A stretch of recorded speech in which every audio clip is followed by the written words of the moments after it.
Information Centre indicate that poorly trained staff are unable to cope with some patients' behaviour and are calling for police help as a result. Bedfordshire Police Chief Constable Colette Paul has been quoted as saying the force had to recruit volunteer special constables.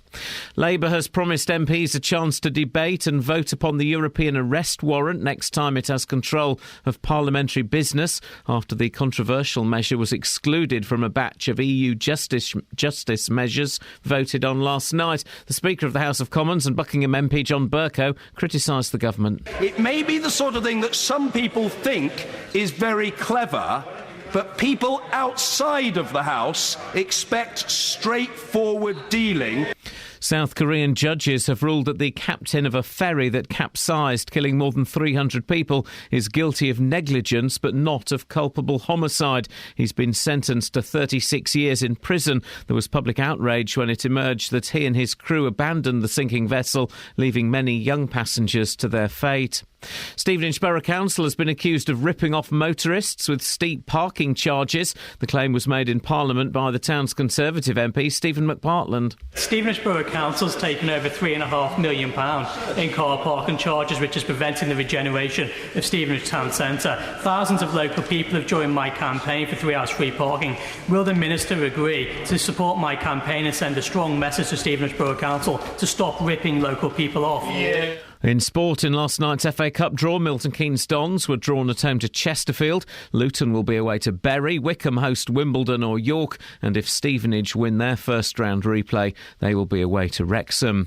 The weather, some patchy rain and strong winds combined with some dry spells. A maximum temperature 13 degrees Celsius. And you can get the latest news and sport online at bbc.co.uk/Three Counties. Today on BBC Three Counties Radio. From 9. The JVS Show. With the big phone-in, the hottest topic of the day and your consumer problems. From 12. Nick Coffer. With star of the West End Louise Dearman from Hitchin talking about her production Bond and Beyond. From 3. Roberto Peroni. I'm here with a roundup of the day's news, the latest travel and your stories. From 7. Mark Forrest. I'll bring you the best bits from everything that's been happening on BBC Local Radio. You reckon? Today on BBC Three Counties Radio. What?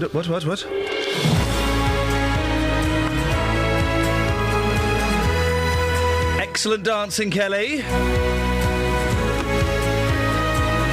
Catherine's got spuds in her tights.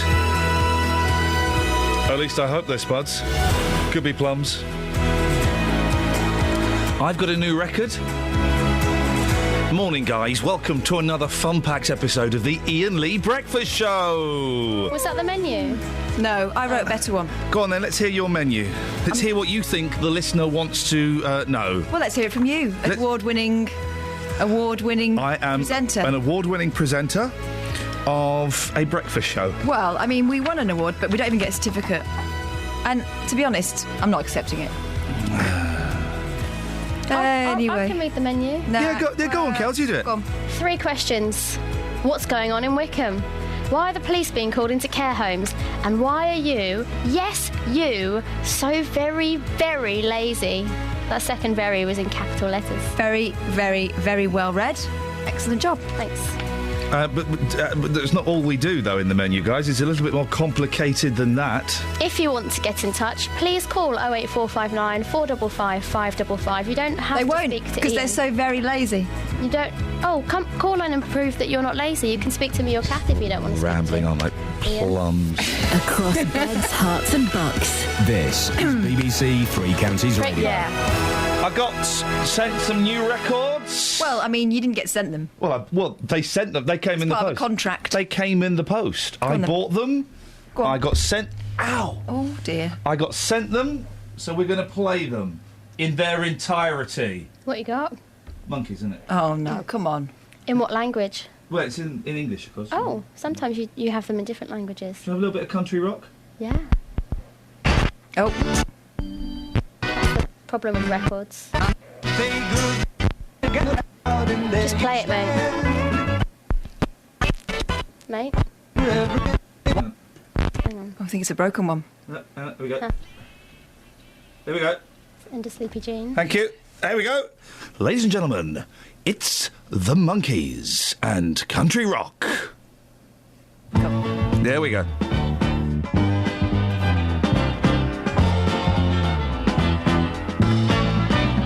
There's a smile on the wind as it touches my face and starts to erase all the gloom. And the sun with a kiss begins to dismiss the memory of my life without you. Well, it seems like yesterday that my path took me away, although I know it's been at least a year. But now my path heads home and your patient time alone has brought me even closer to you, dear. And this plane gets closer every minute I look down to a watch that keeps looking back at me. And it says to me, be patient, son, you've waited this long, but how can I be strong?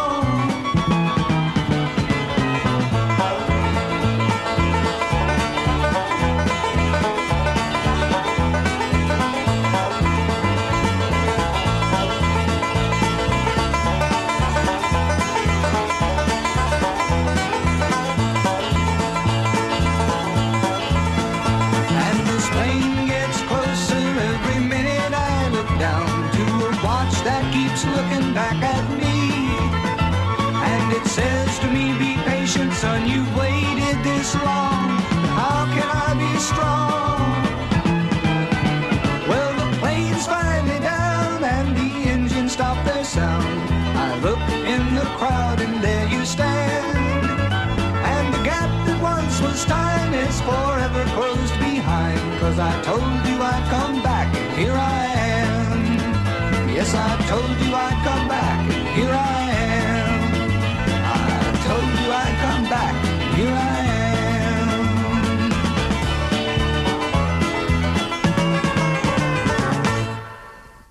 Now, Muslim leaders in High Wycombe are calling on the town's young men to stay away from radical groups.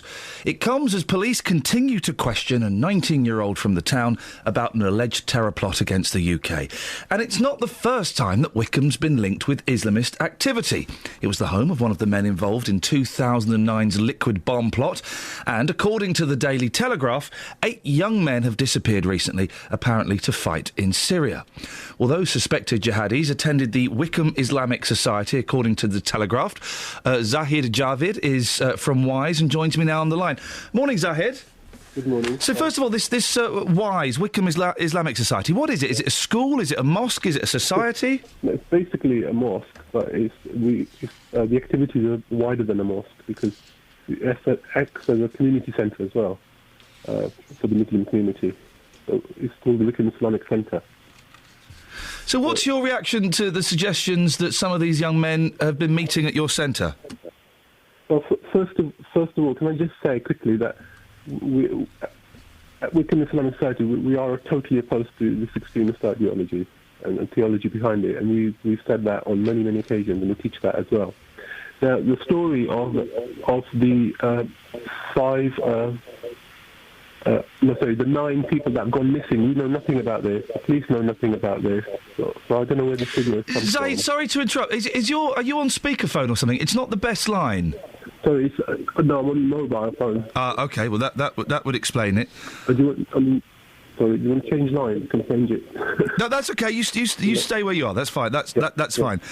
Because it has been reported, hasn't it, that 8 of the young men did go to your centre.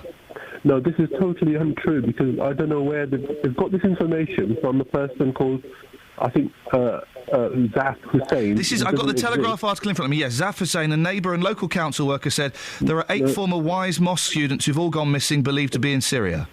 No, I've spoken to the local police about this, and the anti-terror police. They know nothing about this. I don't know where this number's been plucked from. OK, so how many have been to your centre? Of the last 3, when you say been to our centre, some people attend our centre all the time. It's an open-door policy. How many people who've gone off to be jihadis have attended your centre? Omar Hussain prayed there on occasion, and this chap, I've seen him on certain times praying, that's all. The other person who went missing, he never came to our centre. and none of the 2006 plane plot. No one from that group ever came to our centre. Okay, so you're saying that only... I don't know where the figure of 8 comes from, but we're investigating this. Okay, so you're saying that only two of the alleged 8 that have been alleged to have been to your centre, only 2 of those actually went to your centre? When you say went to our centre, hundreds of people pass through our centre each week. I mean, there's 5 daily prayers, people are passing through, so they never went to our sort of education system or came to our circles or classes. They're just people who used our centre for prayer. Still, we're not saying that you're necessarily responsible, but it's still, there is a connection, isn't there? Yeah, but people such as these, they are Muslims and they will look to go to mosques. You know, these are the nearest mosques, so they will attend these mosques. But ideologically, they're not linked. They're not in agreement with us. What about Yusuf Saeed, who's the 19-year-old student who was arrested on Thursday, who apparently has been distributing leaflets outside your centre? I know nothing about this distributing leaflets. If he was distributing leaflets, anybody distributing leaflets at the centre has to go through the committee, and if they're allowed to do it, then they can do it inside the centre. There wouldn't be any reason to distribute leaflets outside. So you must get permission. So there's no. Everything is checked. Okay. So are you saying? Sorry, just to be clear, because it's not the greatest line. Are you saying that the Telegraph has got it? No, that's all right. Don't worry. Are you saying the Telegraph article is wrong? That Mr. Saeed, it says here. Let me quote: thwarted in his attempt to travel, he had his passport taken. Mr. Saeed appears to have become increasingly active as a propagandist for radical Islam, distributing leaflets outside Wise in Totteridge Road. No. If he distributed leaflets outside, it wasn't without. I know nothing of it, but it wasn't without permission. Okay. I mean, we're a local community group. We wouldn't allow anybody to do that. All the leaflets that are distributed in our centre are checked first. So, no, he was never a part of our centre. He's not a part of our organisation.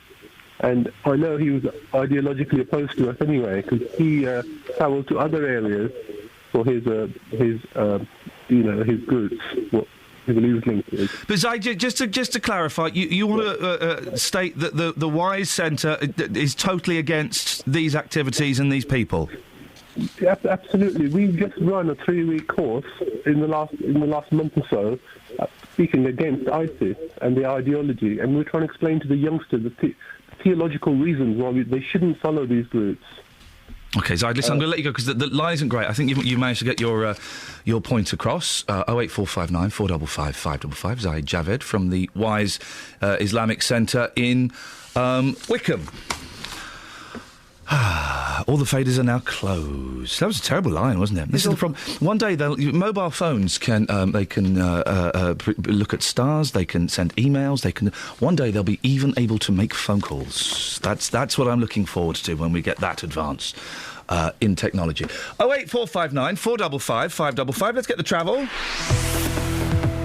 Travel news for beds, cards, and bugs. BBC Three Counties Radio.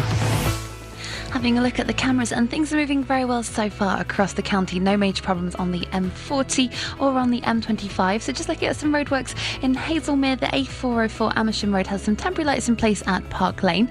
In Milton Keynes, the A421 Standing Way has some roadworks going on around the Kingston roundabout, so we're being warned to expect delays there later on as we get into the morning rush. And in Hatfield, Great North Road has roadworks in place at St Albans Road East. That's not causing any delays at the moment, but could cause some problems later on. There's no reports of any problems at the moment on the train. Samantha Bruff, BBC Three Counties Radio. Thanks very much. 6:15. It's Tuesday, the 11th of the 11th. I'm Iain Lee. These are your headlines on BBC Three Counties Radio. The Wickham Islamic Centre is distancing itself from the teenager arrested in the town last week on suspicion of being involved in terrorist activity. The Financial Conduct Authority is unveiling proposals to cap the cost of payday loans from January. And police are increasingly being called out to help care home staff restrain dementia patients. BBC Three Counties Radio.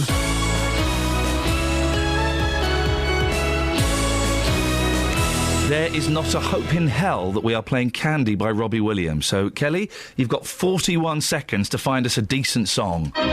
Blackpool is that bit of magic. It is beautiful. It's a very scary space to walk into. Because it's the mecca of ballroom.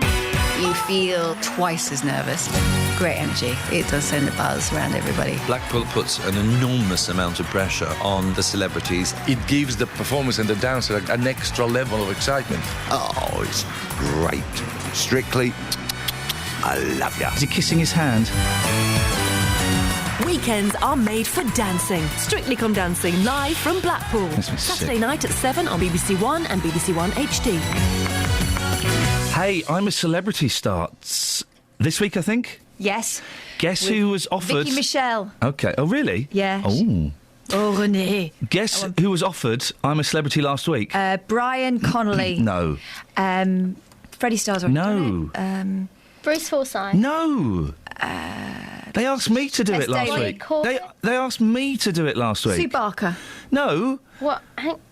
They asked you to do... I'm a Celebrity last But week. you're not. What? Sorry? I'm not doing it, yeah. Yeah, I thought you had... I thought people... Where's this sentence going? It's finished.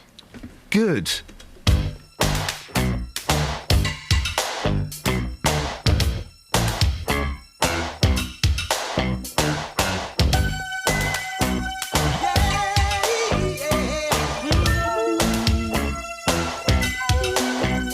It's like candy. I can feel it when you walk. Even when you talk, it takes over me. Yes, so dandy. I wanna know, can you feel it too? Just like I do. This stuff is starting now. It's the same feeling I always seem to get around you. There's no mistaking, I'm clearly taken by the simple mere thought of you.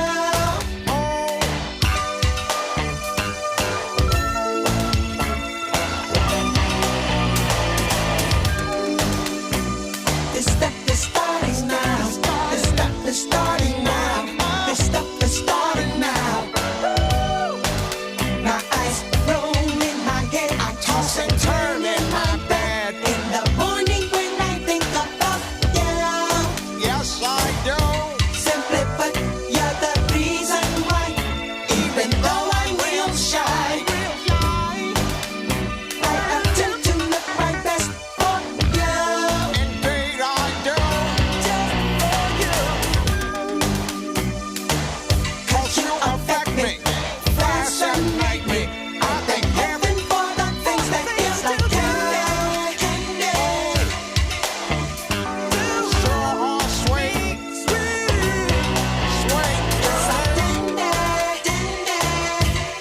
You're taking my appetite, but it's alright.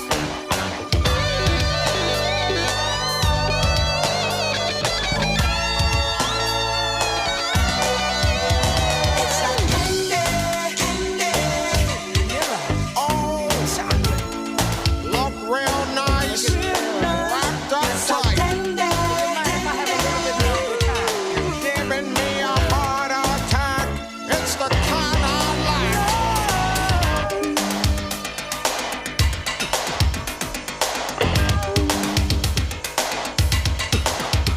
It's like candy.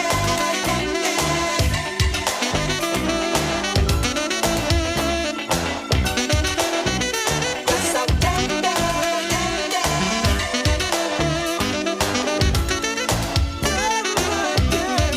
Why you do?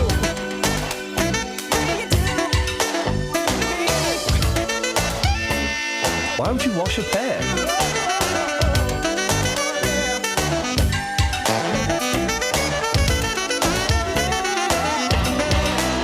You're like a brand new feeling in a special way. A surprise package on a bright Wednesday.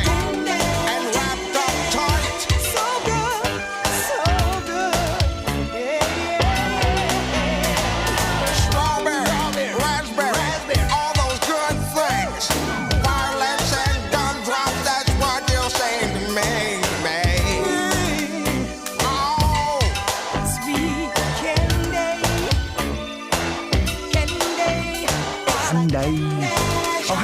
I see what you've done. This is...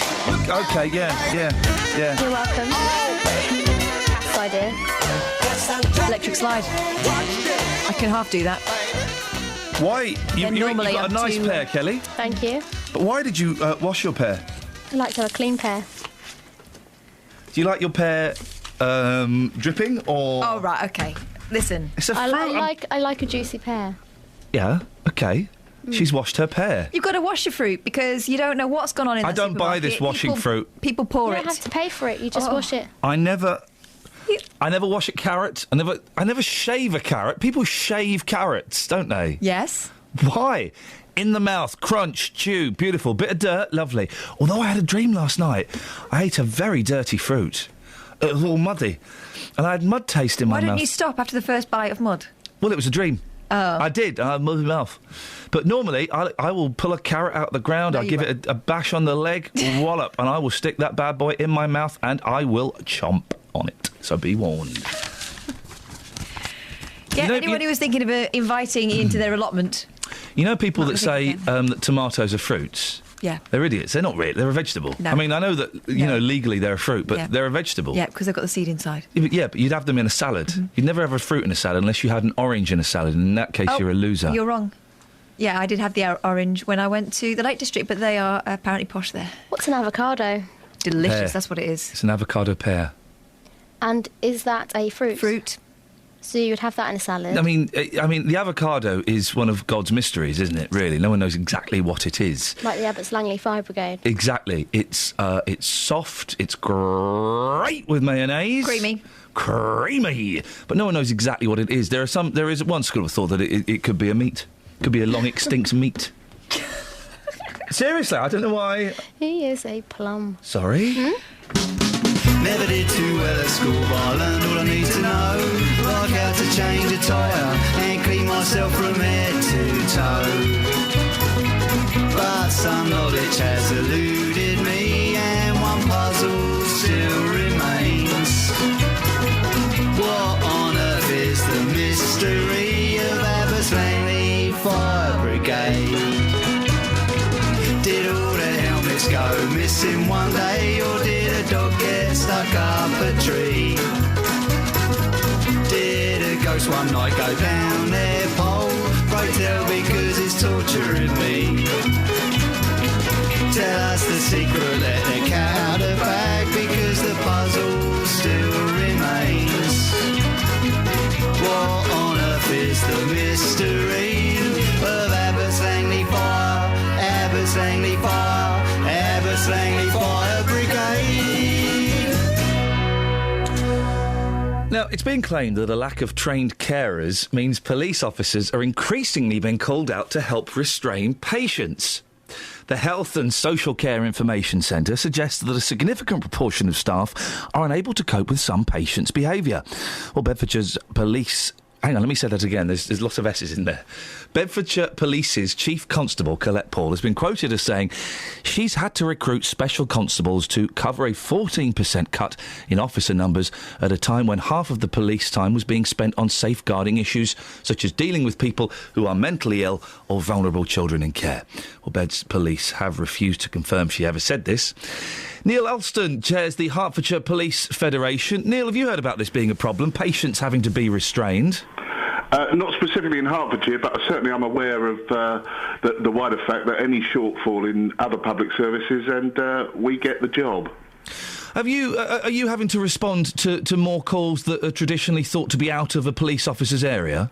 Well, I think it's the wider issue of the fact that, yes, we respond to everything anyway. They've always been in our area, but where the shortfalls happen in other services, we're having to respond to more and more stuff that normally other services would be able to cope with. There was yesterday I heard a report that police are being called in to restrain Alzheimer's patients, people with dementia, because they are attacking their spouses and their family. Are police trained to deal with that? not specifically trained to deal with mental health issues. That's part of the wider issue, of course. But we were there for public safety. Unfortunately, Theresa May just talks about the police being there for crime. She says that's our only measure. But of course, you recognise, I recognise that actually we're there for public safety.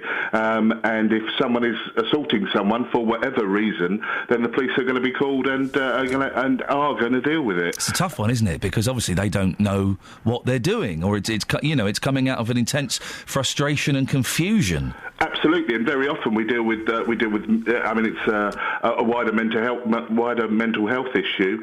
But police officers are used to dealing as best they can sensitively with people those issues. But of course the proper services, and that's what this report says, that in terms of care homes, that staff need to be properly trained. And if staff aren't properly trained, if there are shortfalls in any other service, then it's the police that get the responsibility in the end. You get frustrated, Neil, having to kind of mop up other people's situations because of cuts? I think absolutely because of cuts. Yes, it is frustrating because we hear that the health service is protected. We've had 25% cuts over recent years. There's more to come, and yet we're there to fill in the gaps for every other public service. As Colette Paul said, come Friday afternoon or Friday evening, when the other services by and large go home, it's left to the police to deal with, and this is just one aspect of it. Neil, I appreciate your time at this ridiculous hour of the morning. Thank you very much. Neil Alston chairs the Hertfordshire Police Federation. Across beds, hearts and bucks. This is Iain Lee. BBC Three Counties Radio. It's a tough one, isn't it? Because, my granddad got a little bit aggressive towards the end. I remember he famously within our family, punched a blind woman. Why? I think she was annoying him. And that just goes to show,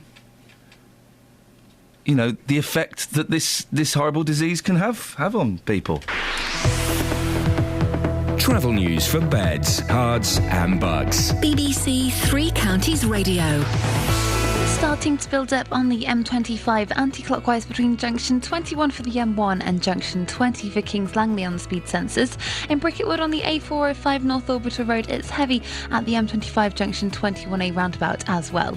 In Buckingham, looking at the A421 eastbound, things are moving well at the moment around the total roundabout on the speed sensors, and things moving well in Clapham through the roadworks on the A6 Paula Radcliffe Way. There's a lane closed there in both directions at Cutthroat Lane. Looking at the trains, there's no reports of any problems at the moment. Samantha Bruff, BBC Three Counties Radio. Across beds, hearts and bugs. This is BBC Three Counties Radio.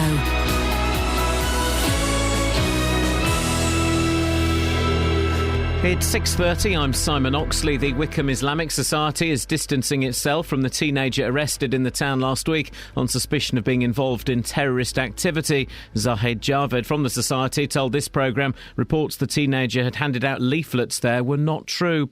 The banking watchdog is about to detail the new tougher terms under which payday lenders will operate, and police are increasingly being called out to help care home staff restrain dementia patients, according to figures obtained by the Health and Social Care Information Centre. Three Counties Sports. BBC Three Counties Radio. Last night's FA Cup second round draw produced home ties for MK Dons and Wickham and an away tie for Luton and possibly for Stevenage. The ties will be played over the weekend of December the 6th and 7th. More from Jeff Doyle. MK Dons are at home to fellow League One side Chesterfield. The Spireites knocked 6 past Braintree at the weekend.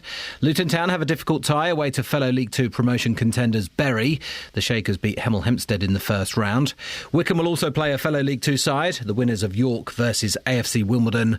And if Stevenage beat Maidstone in their replay next week, they'll play away to conference team Wrexham. And Stevenage's replay at Maidstone will be played next Thursday, November the 20th, and will be shown live on BT Sport, earning the Borough an extra £34,000. Their league game at Northampton will still go ahead on Saturday the 22nd.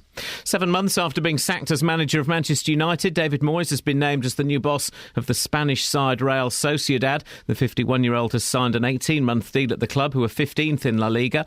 Spanish football journalist Sid Lowe says Moyes will be confident he can turn the club around. David Moyes is extremely meticulous, so he would have looked at Real Sociedad very closely, and he will have drawn the conclusion that they are far too low considering the kind of players they've got. I mean, to put it into context, Real Sociedad have only won twice all season, but those two victories are against Real Madrid and Atletico Madrid. So this is a side that has the potential to be much higher than it currently is. And in tennis, Novak Djokovic claimed a straight sets victory over the US Open champion Marin Cilic in his opening round-robin match at the World Tour Finals at the O2 Arena. Roger Federer plays again this afternoon with Andy Murray in action against Milos Raonic this evening. BBC Three Counties News and Sport. The next full bulletin is at 7.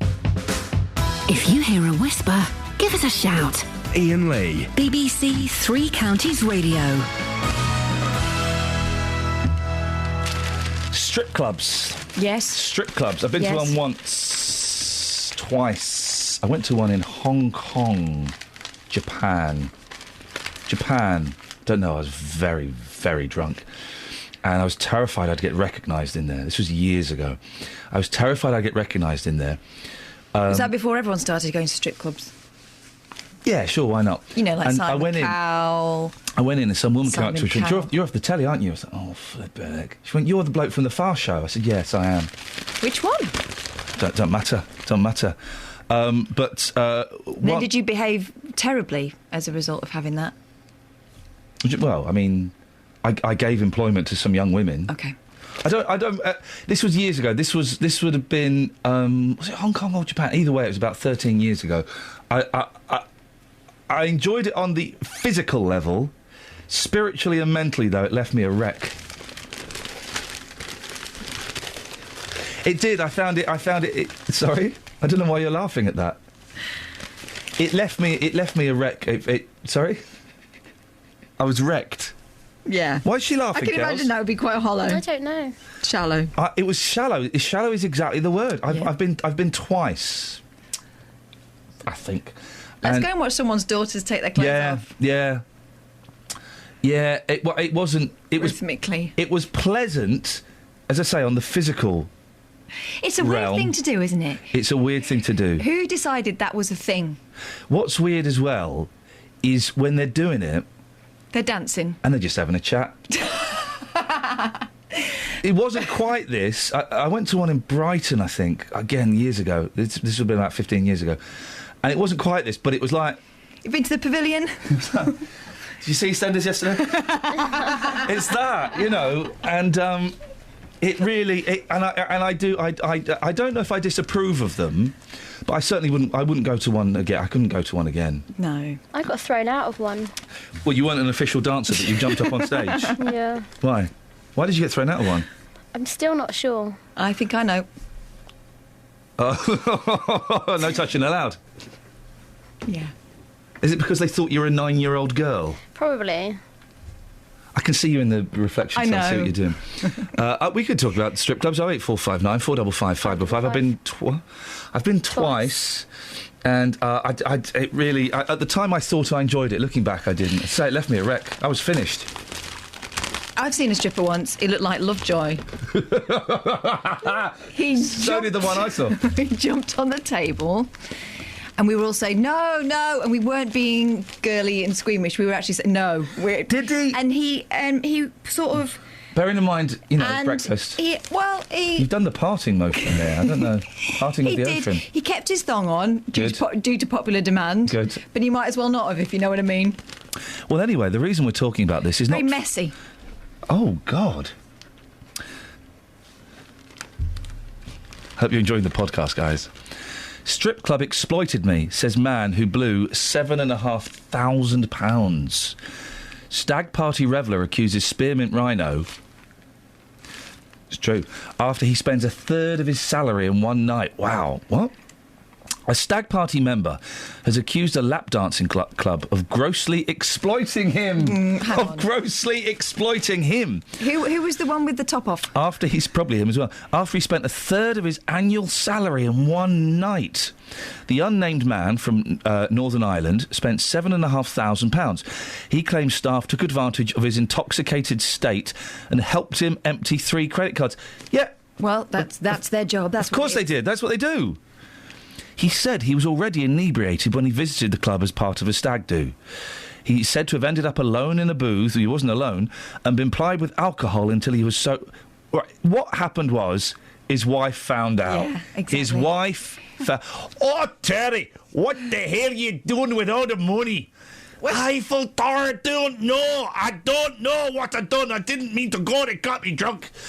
Terry, what you going to do about it? I didn't know what I'm going to do. I'm going to take Spearmint right now to court and we will have our day in court.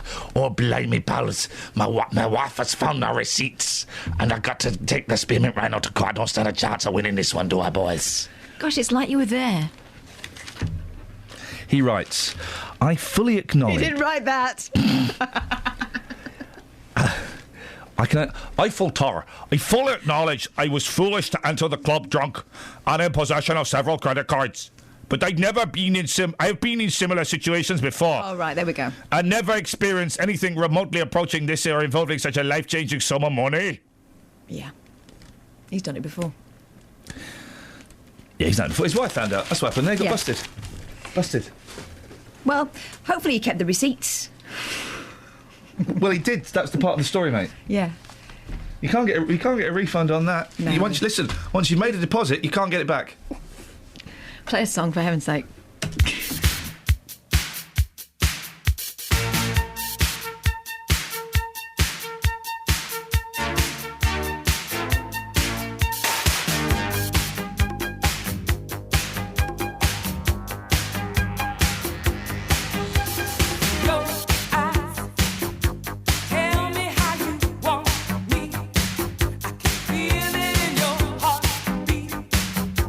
Know you like what you see.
We get the idea. They want you to jump. It goes on and on a little bit, doesn't it? If you are going to jump, make sure you take the appropriate precautions, warm up beforehand, and make sure you have something soft to land on.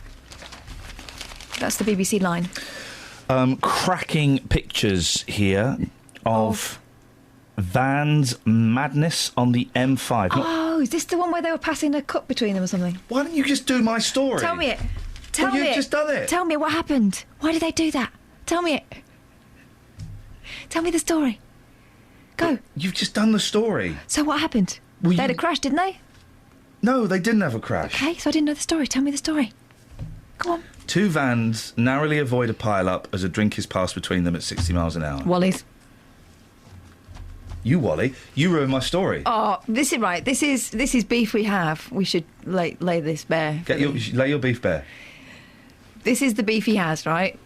That I look online at the newspapers before I go to bed, and he doesn't do any work. So when he says, "Oh, have you seen this?" I'll say, "Oh yeah, and I know this as well." And it annoys him that he doesn't get to surprise me. The fact that it's not his story, he didn't do the research on it in the first place. Tell you what, let's go to an independent adjudicator. Kelly Betts. Good morning. Who stole whose story just then and ruined their thunder? I wasn't listening. Oh, but I'm sure. Yes. Ian. Yes. You win. Thank you very much indeed. No, I was helping you with Independent adjudicator. I was helping you with it. Hey, do you remember that? Have you finished with that now? Paramedics, it's a wind-up. This doesn't make sense. The headline doesn't make sense of the story. Well, it should be, it's a wind-up, but you pronounce it, it's a wind-up. Paramedics dashed to a 999 alert, only to find the caller had trapped wind.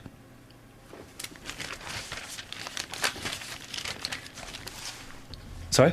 Where had you trapped it? It was in Stratford, East London. Now, I'm a Celeb starts this week. Yes. Seriously, this is genuine, OK? I got the call last week asking if I wanted to go on I'm a Celeb.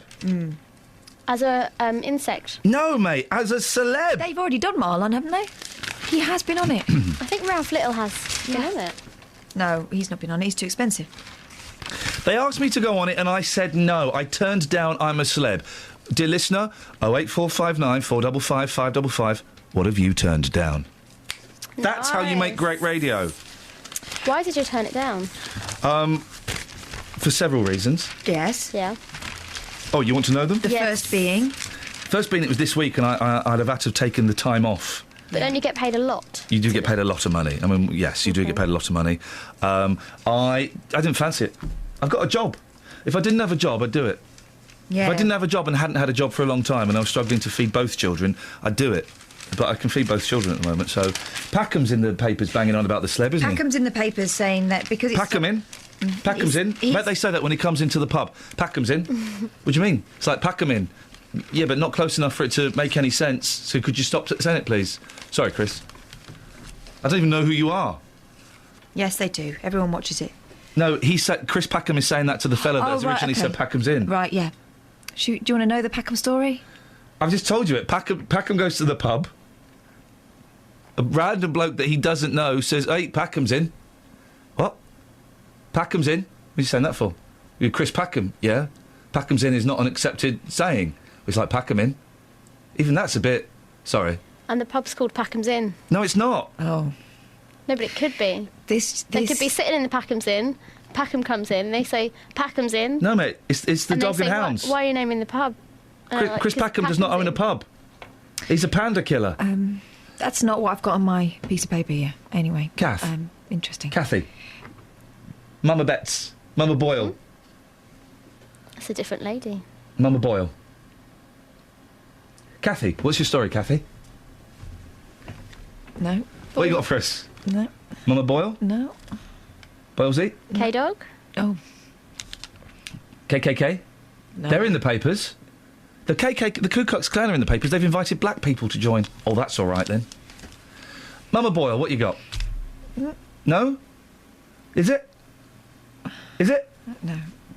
Is it? No. What you got? Is this a story about Packham walking into the pub? So Chris Packham goes into his pub, which we think is called the Packham's Inn. The Dog and Hounds. It's not that one at all. It's this one. OK.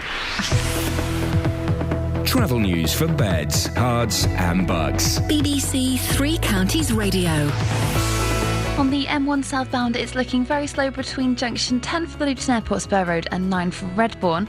On the M25 anti-clockwise, it's very slow as well between junction 21 for the M1 and 20 for Kings Langley. And nearby on the A405 North Orbiter Road, it's looking very slow on the speed sensors around the M25 junction 21A roundabout. In further afield in Birchhanger, the A120 westbound there's a coach fire at the M11 junction 8 for Bishop Stortford. That's on the hard shoulder, so cars are able to pass. And looking at the trains, no reports of any problems at the moment. Samantha Bruff, BBC Three Counties Radio. Thank you, Samantha.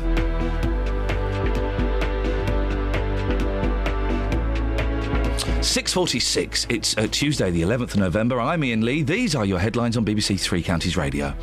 The Wickham Islamic Society is distancing itself from the teenager arrested in the town last week on suspicion of being involved in terrorist activity.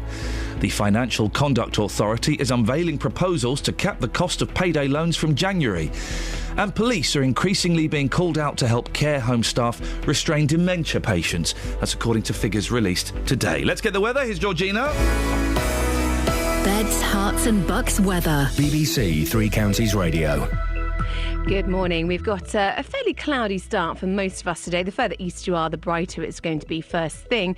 But cloud builds anyway. And then later on, we should have some rain coming through. It's going to be fairly light and patchy for the most part. There may be a couple of heavier bursts. And we've got southeasterly winds too, with highs of 13 degrees Celsius.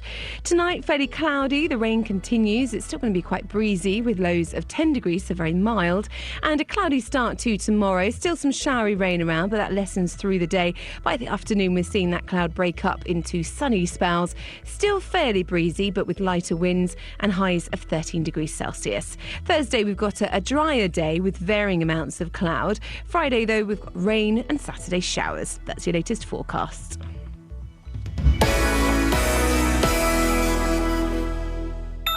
Every weekday from 3. Good afternoon, welcome to the show. Local people. What's your story? Seems there's a law for them and then there's one for the press, and I disagree with what they're saying. Local views. In some cases, sort of 40% loss in value on their properties. Has Kelly Luton got it right? There is a responsibility when you're paid from the public purse. Local life. Do you want to know how much my carer's allowance goes up by every April when the tax year changes? £2. Roberto Peroni. And is it fair to target people on benefits? Weekdays from 3. BBC Three Counties Radio. Packham's in. So Chris Packham. I don't even know who you are.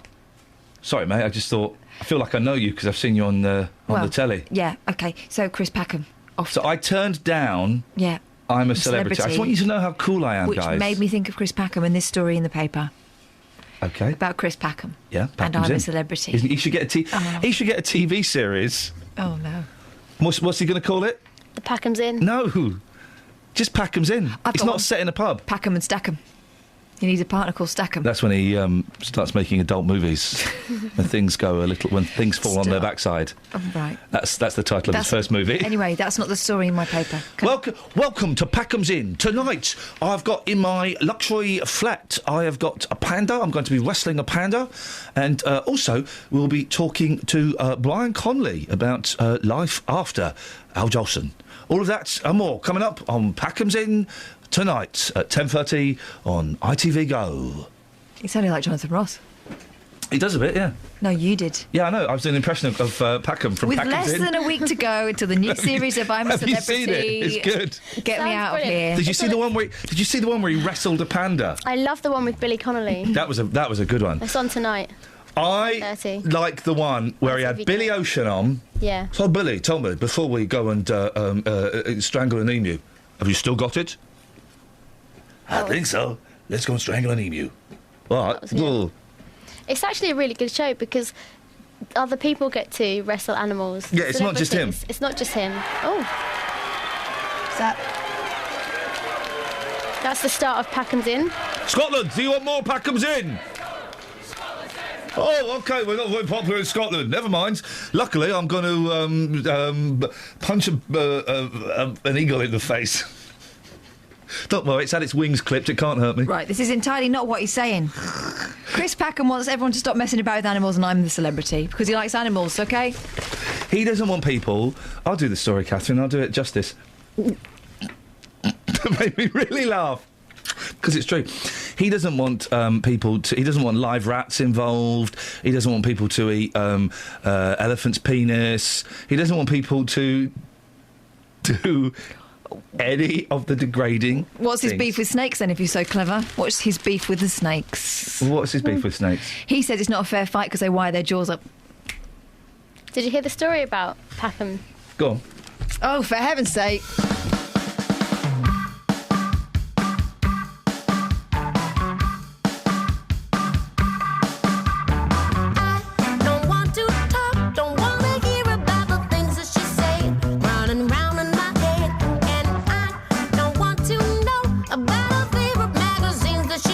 About her blogs and her tweets.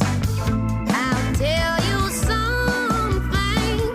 It ain't no mystery how your new best friend looks in your eyes. 'Cause that girl's in love with you. That girl's in love with you. I know that you're too blind to see. I know that it's so plain to see that girl's in love with you so madly. I don't want to speak. If you're not coming home, I'll be down the street. I'd rather dance to the beat. And I don't want to cure your hangover, 'cause we never did shots. You were with her until 4. I don't mind company. Well, not officially, but when she sits next to you, you don't realize. Oh, that girl's in love with you. That girl's in love with you. I know that you're too blind to see. I know that it's so plain to see that girl's in love with you so madly. That girl's in love with you. I know that you're too blind to see. I know that it's so plain to see that girl's in love with you. I'm just a so-and-so, a lucky so-and-so. I do what I do, and I'm made for you. So-and-so, but just a Pikachu, and I can see that you're delirious so seriously. Honestly, if I was playing, baby, you'd be sorry. Fin de l'histoire, baby, end of story. That girl's in love with you, 'cause that girl's in love with you. I know that you're too blind to see. I know that it's so plain to me. That girl's in love with you. The song is so good, I'm going to talk over the end of it. It's a good tune, isn't it, Just? Oh, great tune, boss. Enjoying this one, yeah, I'm definitely. enjoying this one. It's like it's like a classic song. How would you classify it, Justin? Is it a turntable hit? I would say that is probably a turntable hit, yes. Yes, absolutely. Yeah, And what's the enjoyed it. definition of a turntable hit? A turntable hit is one of those great tunes that you hear on the radio that doesn't necessarily have to be a top 5 hit single, but it just sounds great on the radio. That, my friends, is a turntable hit. Now, while I'm here, what's all this talk about Paco this morning? One of my favourite men on TV. What's Paco saying? Well, you're a big fan, obviously, of the TV series Packham's In on ITV Go. Yeah, absolutely. Did you see the one where he wrestled a panda? Yeah, brave man. Kicked it in the ghoulies. No wonder they're not having babies. He's saying that we shouldn't be using animals for entertainment purposes on the television series that I turned down last week. I'm a Celebrity, get me out of here. Can I ask the obvious question here? Do you mind? Yeah. Because you always say, ask the obvious question. Go for it. Don't always say that. It'd be a bit boring, wouldn't it? You always Morning, say... Iain. Ask the obvious question. What's for supper, Daddy? Ask the obvious question. Oh, I did. I'm I'm going to Only ask you 4. right now. You've been talking all morning saying, oh, I turned down I'm a Celebrity, get me out. Oh, I turned it down Yes. again. How much did you get offered, boss? Money wasn't offered. Money wasn't mentioned. You kind of have to say yes, and then money gets mentioned. It would have been about... Pick a figure between 60 and 80,000. Wow. Hey? Whoa. What? And you turned it down? Yes, fella. Why? Got a job. Well, that's true. I got a job. Fair play. I got a job. If I didn't have a job, if things were slightly different in my life, then possibly I got a job, I got kids, I got responsibilities. I don't need it. Okay, yeah, all right. I'll take you over it. Yeah. Hang on. If you want, we could give you the I'm a Celebrity experience anyway, if you want. You can have a shower in your bikini. No. Quick comeback there, just, wasn't it? You can sleep in a tent and we'll feed you insects for fun while filming you and laughing. That's another reason I turned it down. I don't want to do that. Oh. I don't want to do... Do you know Some of those insects are very gooey, aren't they? Do you know the thing that really scares me about I'm a Celebrity? Is the bit when you have to parachute out of the plane at the start. That's the bit that really scares me. Yeah. Anyway, Justin. Yeah. You British? I am, yes. No. I'm not. I'm English. Oh, here we go. Here we go. Do you want to You know I'm English. Don't call me British. I'm English. Well, Totally offensive. Well, you are British.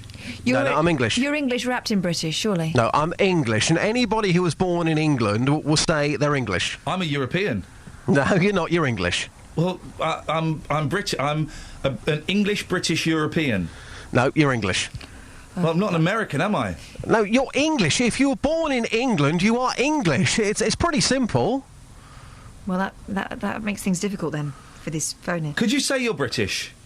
No, because I'm English. Flipping it. You can be both. You are a man, yeah? Yes, I am. And Last time I checked. And you're also an idiot. So you can be two things at once. Yeah, but I'm English. Yeah, listen, put it out Good there. argument, fair play. You owe me there. Yeah, but I'm English. Anybody who was born in England, they are English. I don't understand what the problem is here. 08459 455 555. Catherine, would you like to tell him the British story? Here's the story in the Daily Mail. British firms are forced to hire foreign staff because workers here are too lazy. That's according to some Hungarians. It's a company that was apparently it's hired to recruit workers and suggested Britons are less likely to put up with low-paid manual labour and we're lazy. Do you know what? It's only about 3 or 4 weeks ago I went out on this and I spoke to foreign workers in Bedfordshire and they said to me that their perception of English workers is that they're lazy. And I spoke to one person who had set up his own business here. He would only employ foreign staff because they work a lot harder. His words, not mine. British workers are not prepared to stand in a factory for 8 to 12 hours and find it easier to live on benefits, recruiters said. Yeah, this is... You know, exactly what the foreign workers said. They said it's the government's fault because all they want to do is sit at home, take the benefits and not go to work. I don't think it's as simple as that, but I do think that we have perhaps slightly lost... You don't see 15... Maybe it's not legal anymore, I don't know. You don't see 15-year-olds doing Saturday jobs. You don't see kids doing paper rounds. No, there was a slip inside my newspaper this weekend advertising paper rounds. When I was a kid, they didn't get advertised. It was word of mouth, and it was you knew if one had come up. I did a free paper round, halfpenny a paper. Oh, it was horrible. And as soon as I was 15, I went and did a Saturday job, Friday evening and Saturday job at B. Jones. I used to babysit virtually every weekend. Is that the problem then? That just because, I don't know, nanny state, we're too protective of our kids. We want to give our kids everything. I don't know. But the kids aren't working. I wonder whether they're expecting to earn more immediately. My first pay slip was Friday night and all day Saturday was, I think, about £13.25. Wow. Yeah. Loved it. I used to get 12 quid a week. I hated that job, but I did it. Because I then had a bit of beer money. I could buy my own records. I could do what I wanted. Life skills as well. Justin, thank you very much. Take it to the street for a boss. I will do. Cheers, boss. 08459 455 555.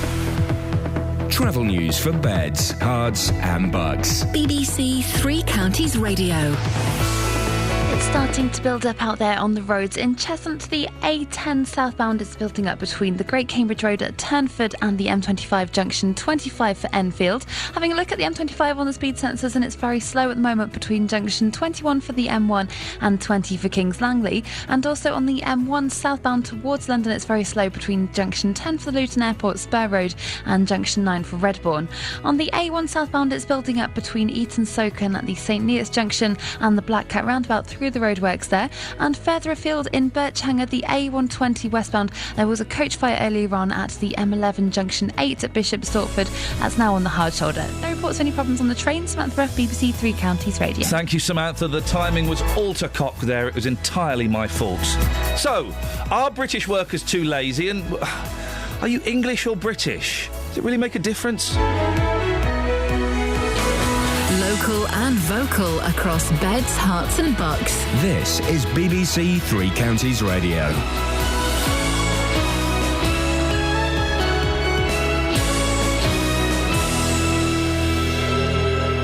It's 7 o'clock. I'm Simon Oxley. The headlines: Wickham Islamic Society denies link to terror suspect, new regulations for payday lenders, and police dealing with dementia patients. BBC Three Counties Radio. The Wickham Islamic Society is distancing itself from the teenager arrested in the town last week on suspicion of being involved in terrorist activity. The 19-year-old, named locally as Yusuf Saeed from Desborough Avenue, remains in custody. Zahed Javed from the Society told this programme that reports the teenager had handed out leaflets there were not true. If he distributed leaflets outside, it wasn't without, I know nothing of it, but it wasn't without permission. They're a local community group. We wouldn't allow anybody to do that. All the leaflets that are distributed in our centre are checked first. So no, he was never a part of our centre. He's not a part of our organisation.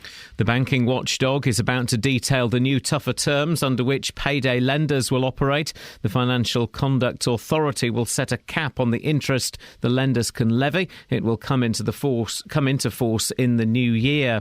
Police are increasingly being called out to help care home staff restrain dementia patients. Figures obtained by the Health and Social Care Information Centre indicate that poorly trained staff are unable to cope with some patients' behaviour and are calling for police help as a result. Neil Alston chairs the Hertfordshire Police Federation. Police officers are used to dealing as best they can sensitively with people those issues, but of course the proper services, and that's what this report says, that in terms of care homes, that staff need to be properly trained, and if staff aren't properly trained, if there are shortfalls in any other service, then it's the police that get the responsibility in the end. The captain of the South Korean ferry, which sank in April with the loss of more than 300 lives, has been found guilty of negligence. He's been sentenced to 36 years in jail. He was cleared of murder, for which he could have received the death penalty. Labour is to give MPs a chance to vote on the European arrest warrant next week. The government has been criticised after it wasn't among measures that the Commons was asked to approve last night. The Speaker and Buckingham MP John Bercow said the public would be contemptuous of the government's lack of straight dealing. It may be the sort of thing that some people think is very clever, but people outside of the House expect straightforward dealing. Tributes will be paid today to the British servicemen and women who've died in conflict since the start of the First World War. A silence will be observed by millions of people at 11 o'clock. A final ceramic poppy will be planted in the art installation at the Tower of London. And the boss of the Milton Keynes Red Bull Formula One team, Christian Horner, is to marry his girlfriend, the former Spice Girl Geri Halliwell. Ms Halliwell has revealed the engagement by placing a notice in the Times newspaper. In sport, in last night's FA Cup draw, Milton Keynes Dons were drawn at home to Chesterfield. Luton will be away to Bury. Wickham will host Wimbledon or York. And if Stevenage win their first round replay, they will be away to Wrexham. The weather: patchy rain and strong winds with some dry spells. A maximum temperature today 13 degrees Celsius. And you can get the latest news and sport online at bbc.co.uk/3 counties. Today on BBC Three Counties Radio. From 9. The JVS Show. With the big phone in, the hottest topic of the day, and your consumer problems. From 12. Nick Coffer. With star of the West End, Louise Dearman from Hitchin, talking about her production Bond and Beyond. From 3. Roberto Perroni. I'm here with a roundup of the day's news, the latest travel, and your stories. From 7. Mark Forrest. I'll bring you the best bits from everything that's been happening on BBC Local Radio. Today on BBC Three Counties Radio.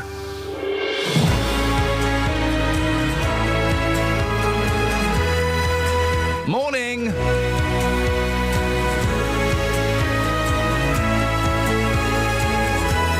Busy show this morning. What are we talking about today, Catherine? We're talking about what's going on in Wickham. We're talking about the fact that police seem to be being drafted in to deal with things that trained carers should be dealing with. Dementia and Alzheimer's, just in case that's not been made clear. Well, and other things in the too. script. I think we broaden that out. Yeah. I think we broaden that I out. know, but it's good to know where that we start the focus and then we can pull the spotlight back to reveal the whole stage. We're also asking why the Brits are so terribly, terribly lazy. Terribly, you're lazy workers. I think I've not seen a 15-year-old, 16-year-old working in a shop on a Saturday for years. I don't go around asking, excuse me, young man, how old are you? So maybe I have, because some of these kids these days look like grown men. They look like boxers. They tend to have beards, don't they? Don't they just? But is that the problem? Do they expect to be earning more money? I don't know. It seems that we're not going for certain jobs because they are beneath us. 08459 455. 555. And what have you turned down? Across beds, hearts and bucks. This is BBC Three Counties Radio. What have you turned down, Catherine? I turned down the chance to be in a Spice Girls cover band. Yeah. Which one would you have been, Mel B? No, Posh. Mel C? At the time, Posh. What? At the time, yeah. Posh at the time? Yeah. It was before she went super thin. It was when they were a little bit more accessible, Yeah. like they're dressed at the market. Yeah. Like me. That was the beauty of the Spice Girls, is that they They look were like... cheap. Yeah, they look like the kind of girls that you could meet at Cinderella's Yeah. or Henry VIII or something. In fact, I did get recruited, let's call it that, at Ritzy's in Nottingham. Ritzy's, you see? There you go. They didn't ask to hear me sing. Why did you say no, mate? Busy. What were you doing? I was a student, Yeah. so I was busy sleeping. I was also on my way to Paris, like within the month, okay, so you would have it been wasn't in going to a- happen. But Didn't want to start a maybe I band. should have taken a year out and Been a Spice Girl. Spice Girls cover band. What have you turned down? 08459 455 555. They didn't. They offered me the job without hearing me sing, though. I thought that was queer. Well, they offered her the job without hearing her sing. By coincidence, she had an amazing voice. Yes. What have you turned down, Kelly? Nothing. Okay. So you just say yes to everything that comes your way, do Yes. you? So if anything comes your way, Yes. you just say yes. Yes. Yes? Yes. Anything? Anything. Yep. Wow. Across beds, hearts and bucks. This is Iain Lee. BBC Three Counties Radio. Now, Muslim leaders in High Wycombe are calling on the town's young men to stay away from radical groups. It comes as police continue to question a 19-year-old from the town about an alleged terror plot against the UK. And it's not the first time that Wycombe's been linked with Islamist activity. It was the home of one of the men involved in 2009's liquid bomb plot. And according to the Daily Telegraph, 8 young men have disappeared recently, apparently to fight in Syria. Well, Mohammed Kalial is a leading member of the Muslim community and a director of Islamics. Good morning, Mohammed. What is Islamics? What does it do? Good morning to you, Ian. Islamics is basically the word, we took the word Islam, I-S-L-A-M, and added I-X to the end. Oh, yeah. So the last 3 letters make the word mix. Right, and what does it do? M-I-X, and basically it emphasises the mix between Muslims and non-Muslims. We're not simply doing enough mixing, we're simply not doing enough talking, we're not doing enough get-togethers and having meals and chats together. And so we emphasise very much the dropping the barriers down, and those that wouldn't visit a mosque go and visit a mosque. Those that wouldn't talk to people they seem, possibly youngsters, extremists, we want them to talk and to each other and discuss what's on their mind and say, well, ask these Muslims, why do your youngsters, do what they do? And then the Muslims do ask the other side and say, why do some of your people come around and campaign in our areas and spit on women that are wearing hijab and pull them off, and really get into engagements. And it's only by talking to each other can we then build confidence. Well, Mohammed, what's going wrong in High Wycombe? In terms of, I don't think there's much going wrong in Wycombe. House prices are still going up. Well, but in terms, 8 young men aged from 18 to 27 have gone missing in recent months, are feared to be in Syria. Several kind of, Luton gets a bad rap, but it would appear that Wycombe is there are dodgier people there. Sure. Well, I think that particular information is questionable and now has been taken up with the newspaper. That may not be correct. All we have to discuss there are 2 individuals that have been associated with going out there. One is Omar Hussein and the other one is Shabazz, a young lad from the Royal Grammar School. And both are very different cases. One is the intelligent young man who was out there on a charitable mission, and the other one was somebody who was not very well integrated into society, was angry at various things, and may have had a problem. So hang on, which one is not a jihadi and has gone to help charities? Well, the youngster that belongs to the school, they're still, question mark. Shabazz Suleiman? Yeah, Shabazz Suleiman. Okay. It says in the but Telegraph Omar, he's thought to have fled the country to fight alongside jihadis. Yeah, no, this was the one he was traded by Turkey and sent back to Syria. So there's a question mark over him. Whereas Omar Hussein is a different case altogether. He's somebody that was very angry at the authorities, didn't have a brilliant IQ, and seems to be enjoying, his notorious life. What about Yusuf Syed, who was a 19-year-old student arrested by armed police in High Wycombe on Thursday? This is the young man that's, at the focus of a recent inquiry. Hasn't been confirmed by the police, so there's speculation about names yet. And there were 4 individuals arrested, and only one was from High Wycombe, thankfully. The other. But it's still one too many, isn't it? Absolutely. I think even if we had one.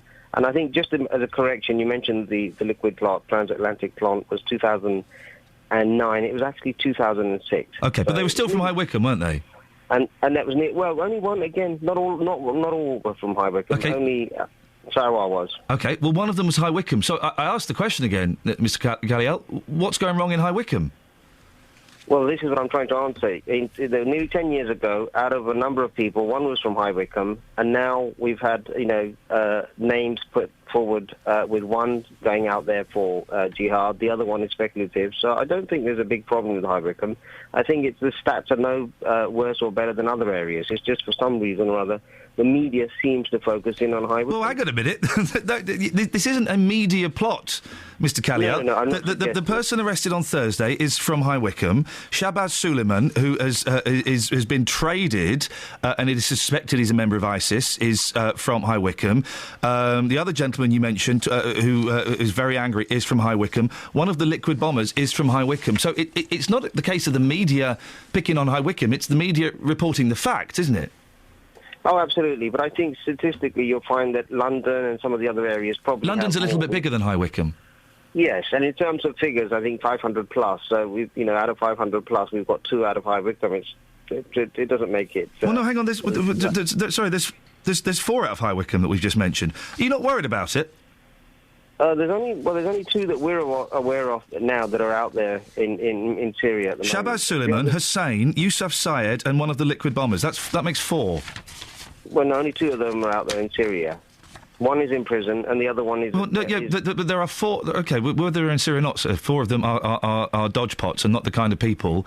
Yes, I agree with you. Even if we had 1 in the last 10 years, that's 1. Well, you've got 4. There are 4. So are you not worried by these figures? Well, what we're trying to do is work with the authorities. You'll find the area is much more proactive than many other areas, and none of this activity would go on inside a mosque. The mosques are not the sort of venues that these people would I suggest that Shabazz Suleiman, Yusuf Syed, Mr. Hussein, and the other gentleman, they're not going to be coming to have a supper at Islamics, are they? Those aren't the kind of people where they're going to sit down in an Islamics meeting, with the greatest respect, to chat to non-Muslims about why they don't like Muslims. Those people won't be interested in this, will they?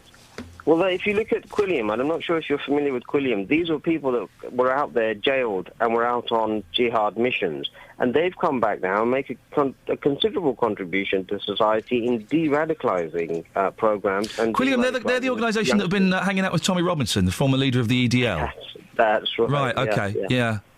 And they are doing a lot now in terms of both academic work and other work, in terms of working in this arena of radicalisation and de-radicalisation. The only equivalent I have in my life is when you get hip young people in their 30s who go, hey guys, there's too much crime on the street. Kids are doing too much crime and too much drugs. We are going to start a youth centre and we're going to make it fun and we're going to tell them why gun crime is a bad thing. And all of the kind of, the kids that are into gun crime and are into bad things go, yeah, get knotted, mate. I'm not listening to you.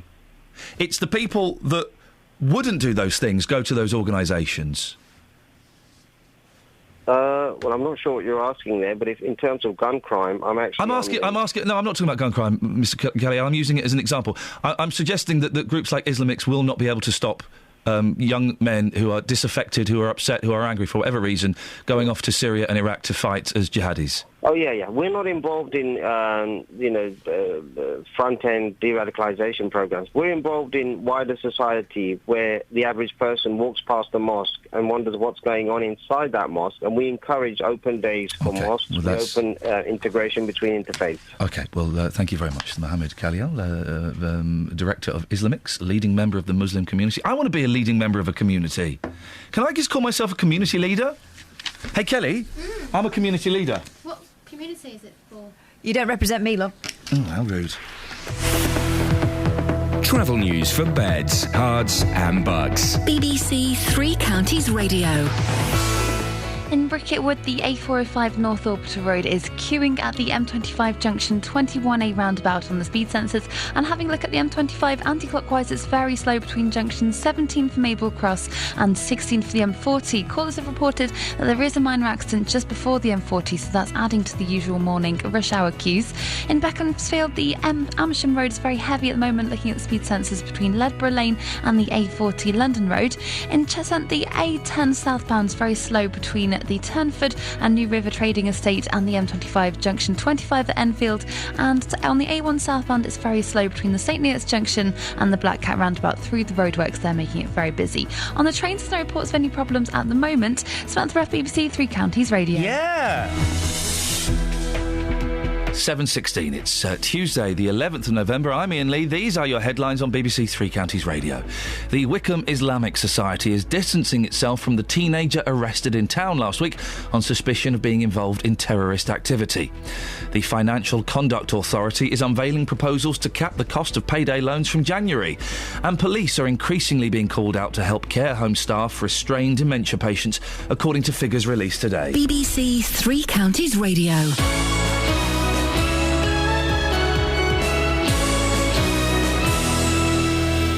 There are some things in life you have to buy. 1 loaf of bread, 2 pints of milk. Some things you'd like to buy, There you go, madam, your brand new 80-inch TV. And some things money just can't buy. Here's the venue for your dinner date with George Clooney. Until now. This year, for Children in Need, we're giving you the chance to take part in a very special auction. Sold to the man on the phone from Buckingham. We're selling some amazing experiences to raise money for causes all over Beds, Hearts and Bucks. Keep listening every day this week for all the details. Our charity auction for Children in Need starts Friday morning from 6 here on BBC Three Counties Radio. Across Beds, Hearts and Bucks. This is Iain Lee. BBC Three Counties Radio. Whoa, yeah. Kath's Mama Boyle's looking at me expectantly. What's meant to say? We've had a big text from an anonymous police officer. Hello. Who's texted this then? You'll never know. Aye. I'm a current serving police officer No, in you're not. Hertfordshire. You work here. No, I'm reading from their thing. From now on, this is them. OK, thank you for clearing that up. I'm a current serving police officer in Hertfordshire. Luckily, a couple of years ago, I managed to escape general response duties and specialised. Even back then, 2 years ago, we were being called to completely inappropriate situations at care homes. Oh, this is the story. Just somebody may have just tuned in. This is the story that police officers are being often called out to, to restrain dementia patients who may have got a bit violent and other such things. Because staff in care homes aren't trained to deal with it, apparently. OK. So this police officer saying even back 2 years ago we were being called to completely inappropriate situations at care homes and homes for people with mental health problems where the staff would almost force them into your hands, stating they wanted people dealt with criminally who were clearly suffering from mental health issues or age-related mental health issues. It's completely unacceptable that in this day and age the police are being called to deal with incidents such as this, and that's coupled with other things which, if we go by what the Home Secretary says, as pointed out earlier by the representative of the Police Federation, we are allegedly there, and I quote the Home Secretary's words, to cut crime, nothing more, nothing less. Oh. But we've had a few incidents, haven't we, recently? I mean, moving away from this idea that they're being called in to restrain patients, which is something pretty specific. We've had a number of things recently where someone with a mental health problem is only being dealt with in the criminal courts because the care isn't there. Prisons are full of mentally ill people. You know, I'm sure there'll be a statistic somewhere. Just imagine that. statistic. But prisons are full of mentally ill people who shouldn't be there, but there is no other provision for them anywhere. 08459 455 555. It is a big story. It's the story that police are increasingly being called out to help care home staff restrain dementia patients. Charities say that poorly trained staff are unable to cope with some patients' behaviour and are calling for police help as a result. Well, George McNamara is the Alzheimer's Society Head of Policy and Public Affairs. Morning, George. Good morning. Are you concerned about this news? I mean, this is deeply concerning and extremely worrying. The role of police isn't necessarily to be an extension of social services. And what we want to make sure is that everyone in later life, those living in care homes and in the community, are able to live with dignity and care. And that just isn't happening at the moment. And, this urgently needs to be addressed. So what's the problem? It's the training of the staff in care homes, is it? Well, I think in part, when we look at our social care and our community services, for many, many years they've been starved of the necessary funding, but also as well the staff, the workforce haven't had that investment in, for example, their pay. Many are very low paid, and also in terms of getting the training which they need, because we know there are more and more people living with dementia, and therefore the service and the support which is provided needs to reflect that, and it just hasn't. I suppose I know it happens very rarely, but people with Alzheimer's can get violent. We often hear of spouses being attacked. Or a story of my granddad I told earlier on when he was very ill towards the end of his life, punched a blind woman. Because of the illness. It's not them doing it; it's the illness doing it. If there is violence, what are the care workers supposed to do if not call the police?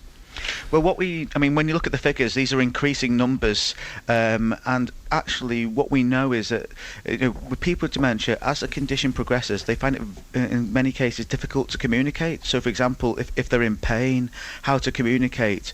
And I think one of the key things is that what we don't have is a person-centred care system, one that understands that the person, and more times than not, if that approach is taken, and we see it in some of the really excelling care home providers, actually it reduces the risk or the chances of a violent incident taking place. Should the police be trained better in dealing with these kind of incidents, do you think?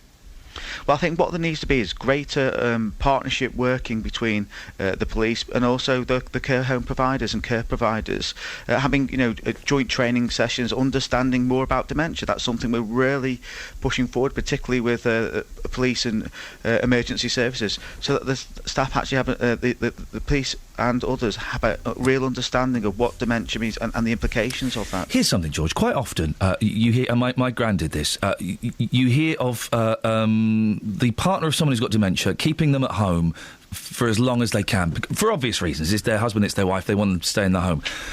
At what point should they say, do you know what, I can't do this anymore, I need, Steve needs to go into a care home, Rose needs to move into a care home, I can't do it. Is it when they become violent? Is there a point where they should kind of admit defeat? I think what we know is that many carers for people with dementia are actually caring, on their own in isolation. There's very little support, advice, or information which is available. And I think as they go along that dementia journey alongside their loved ones, it's actually having somebody to talk to say, well, actually, are there small changes, are there things we can do in the home that can enable my husband, wife, to live that a little bit longer independently within their own home?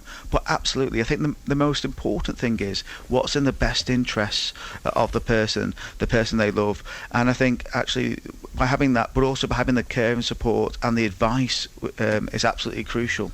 George, I appreciate your time. George McNamara, the Alzheimer's Society Head of Policy.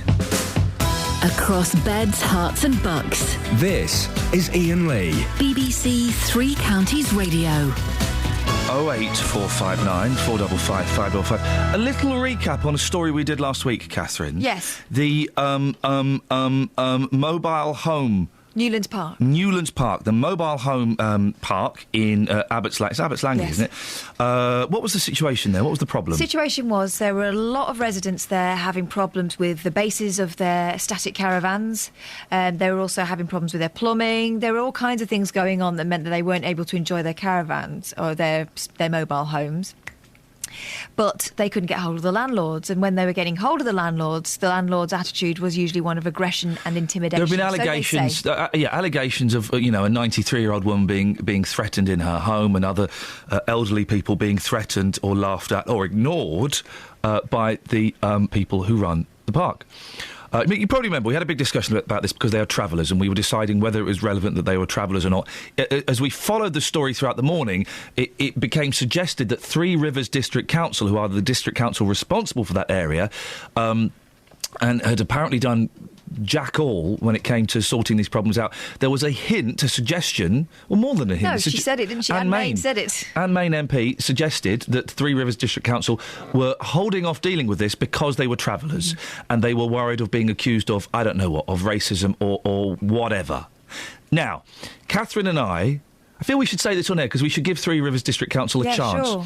Catherine and I are going to go to the park today. And we're going to speak to some of the residents, and we're going to have a look, and we're going to knock on... I'm assuming there's like an office block or something there. We're going to go and knock on the door of the people that run it and see if they'll have a word with us, if they're there. No, there's no one in the office.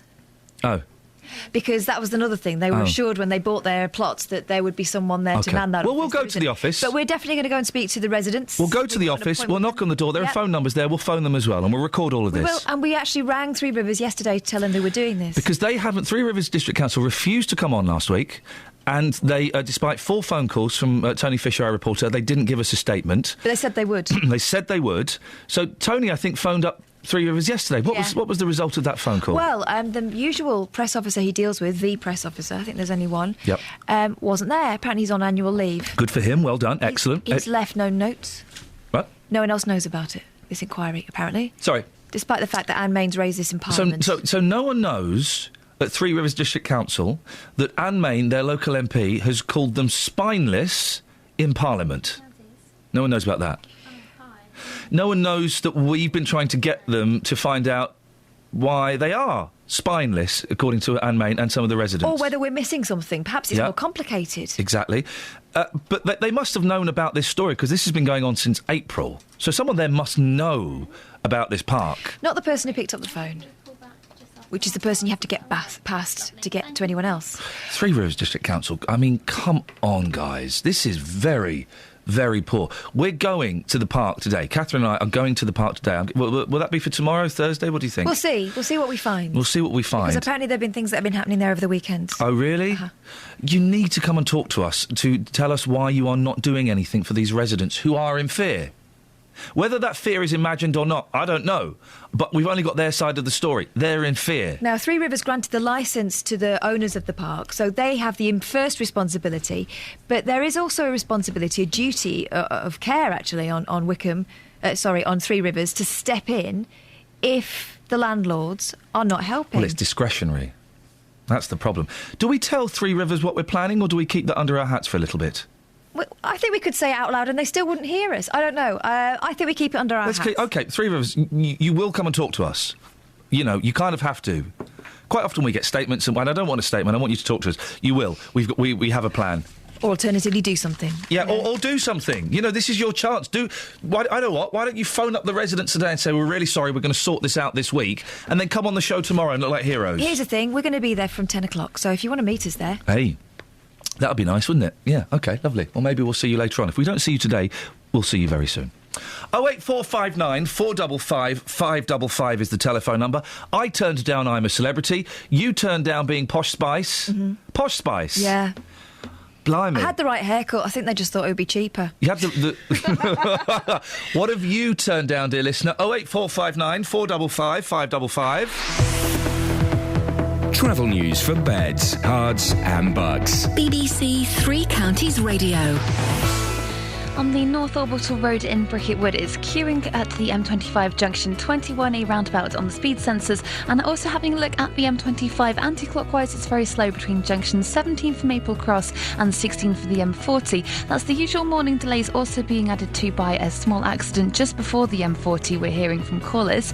Also on the M25, it's queuing between junction 26 for Waltham Abbey and 25 for Enfield on the speed sensors. Having a look at the A1 southbound, it's very slow between the St Neots junction and the the Black Cat roundabout. And having a look in Hemel Hempstead, the A41 southbound's looking very slow at the moment between the Hemel Hempstead turn-off and the M25 junction 20 at Kings Langley. There's no reports of any problems so far on the trains. Samantha Breath, BBC Three Counties Radio. Across beds, hearts and bugs. This is BBC Three Counties Radio.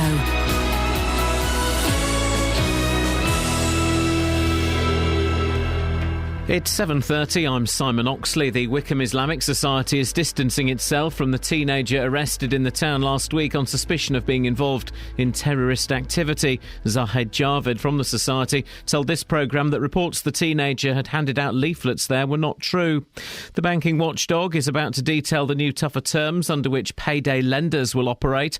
Police are increasingly being called out to help care home staff restrain dementia patients, according to figures released this morning. And tributes will be paid today to the British servicemen and women who've died in conflict since the start of the First World War. A silence will be observed by millions of people at 11 o'clock. Three Counties Sports. BBC Three Counties Radio.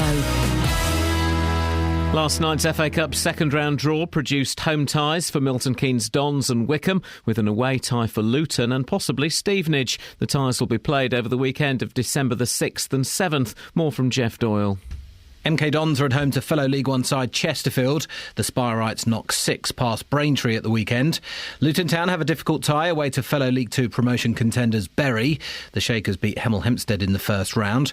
Wickham will also play a fellow League Two side, the winners of York versus AFC Wimbledon. And if Stevenage beat Maidstone in their replay next week, they'll play away to conference team Wrexham.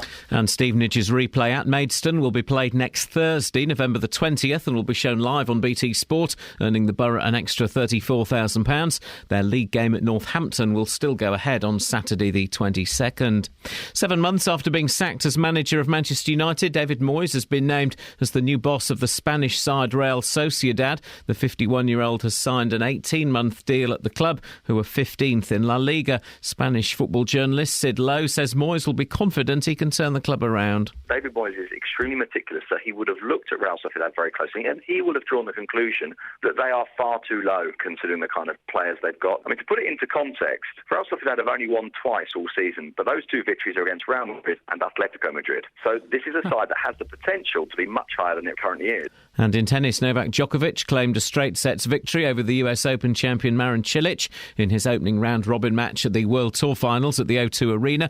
Roger Federer plays again this afternoon with Andy Murray in action against Milos Raonic this evening. BBC Three Counties News and Sport. The next full bulletin is at 8. Call 08459 455 555. BBC Three Counties Radio. Dear David Blunkett, we weren't interested in you when you had a little bit of power. We weren't interested in you when you copped off with that woman who was obviously a lot fitter than you. We're not interested in you now. What are we not interested in? Oh, he's such a cheese. How do you justify that? It's the world's longest-running soap opera and a national institution, and I flippin' love it, right? Yet celebrity fans of The Archers on BBC Radio 4 have said they fear for its future and complain it's changing beyond all recognition. Oh, no. It's always done that. Is this because it's got a couple of gay fellas in it? Is that what it is? I don't know. Has it, though? It has got a couple of gay fellas. But they did it really ham-fistedly. Oh, no. But they do. I mean, it is a little bit like that, isn't it? There's a lot of heavy breathing when there needn't be. Everyone's always, well, I've just come from the field, Kath, and got to say, those cows really are looking big. Oh, this breakfast is taking ages. I'll have 2 pints of ale if you don't mind. Oh, I'll get one from the top for you. OK, thanks very much. Hey, what's for lunch today? Great sex. Apparently, I sound like one of the ones from The Archers. The slightly, the scrubber. I'm a bit hyperventilating. The one that's a bit Geordie. Yeah, you do. What's her name? Shula? I don't know any of their names. I think her name is... I dip in and out of it. She's the one that got... Oh. Isn't she the one that got pregnant by her, husband's brother or something? Former Home Secretary David Blunkett, who once went out with a fit woman who was much better looking than him, said the serial, which first aired in 1950, was becoming a disappearing soap as characters are killed off and exiled abroad. Meanwhile... People have to leave. They can't all die. Meanwhile, broadcasting veteran... Yeah, Ruth. All right. Ruth. Well, we're talking about Ruth. Meanwhile, broadcasting veteran Dame Jenny Murray said a national scandal would ensue if 3 major characters leave. The central couple, David and Ruth Archer, who live and work on Brookfield Farm in Ambridge, look set to move up north with David's mother, Jill, after it was announced a new road could be built through their land. Guess what, guys? Probably isn't going to happen. Yeah, the storyline is the Archers might move out of Ambridge. Guess what? They won't. Or if they do, they'll come back sharpish. Yeah. They're the Archers. It's called the Archers. Yeah. Flippin' heck. Do you know what I can hear already? They'll use the telephone effect. Oh, I'm not really enjoying myself down here anymore. I'm not really enjoying myself. Can we come back to Ambridge? Yeah, OK, fine. You're never going to believe who's coming back. Who? It's time for the Archers. Oh, isn't it a long way up north? I love the Archers, although I don't know anyone's name or what's going on. I just love it, and I love the jaunty version of the theme on a Sunday. Who are the Woolies? Sorry? Who are the Woolies? I don't know their names. Oh, there's Aldridges. Okay. And Bellamy. Anyway, we're talking about the Archers. 08459 455 555. We're also talking about you Britons are just too lazy. After Mail reveals sandwich... You Britons. Well, like ancient Britons. The British. I'm doing the front page. Sorry, carry on. Turn my mic off. This is what I do when you've not got...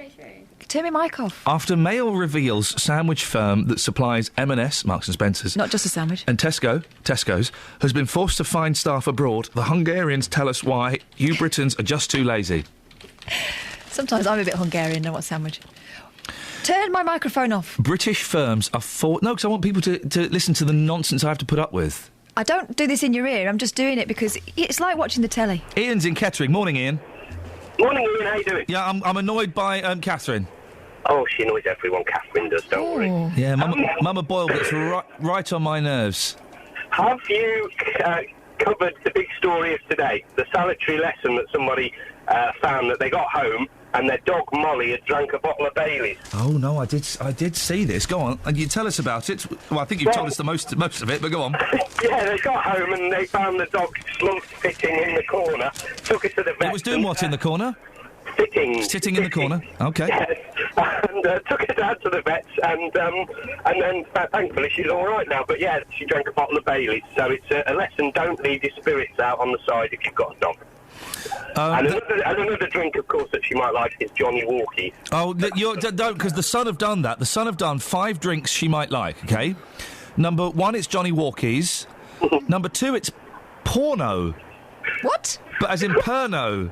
But porno. Oh, right.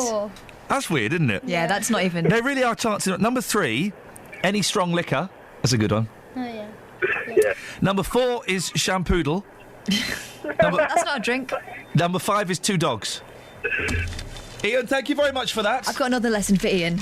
Yeah. Saying about lessons for dogs. Yeah. Lessons for Ian, don't annoy the producer. I've got your number. You're not coming on again.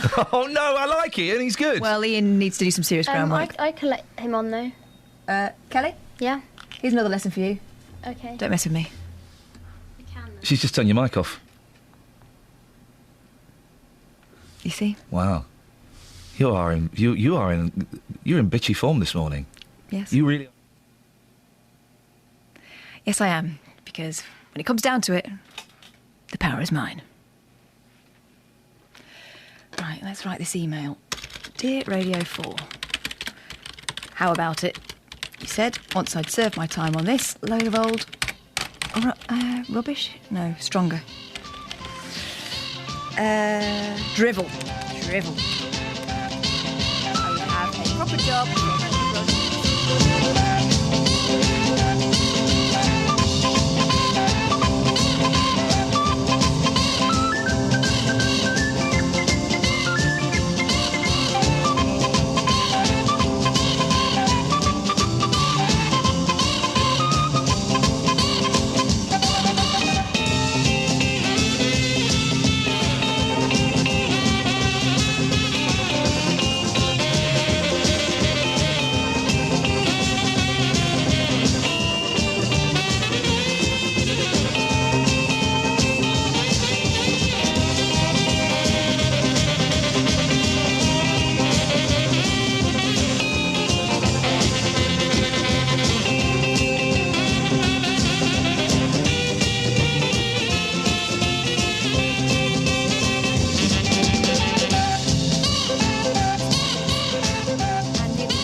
So, whenever you're ready, Radio 4, just give me a shout. Lots of love from Kath.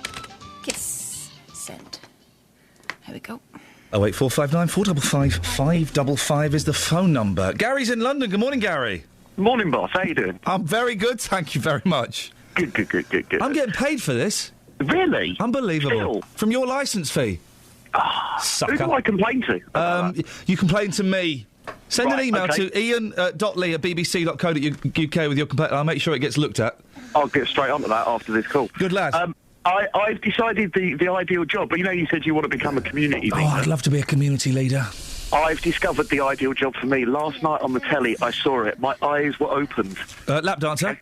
No. Was it the Irish fella that spent $7,500 in one night? I've considered it, but maybe I don't have the hips for it. Yep. Head of Tower Bridge. Sorry? Head of Tower Bridge. Wow, gosh, they used to put heads on Tower Bridge. Yeah, and now there's a bloke whose job it is to be head of Tower Bridge. What does he do as the head of Tower Bridge? Just like pick up chewing gum and stuff and tell people I off? assume so, yeah. I assume he sort of keeps it tidy and stuff. There's a great story. Is it Tower Bridge? I think it is.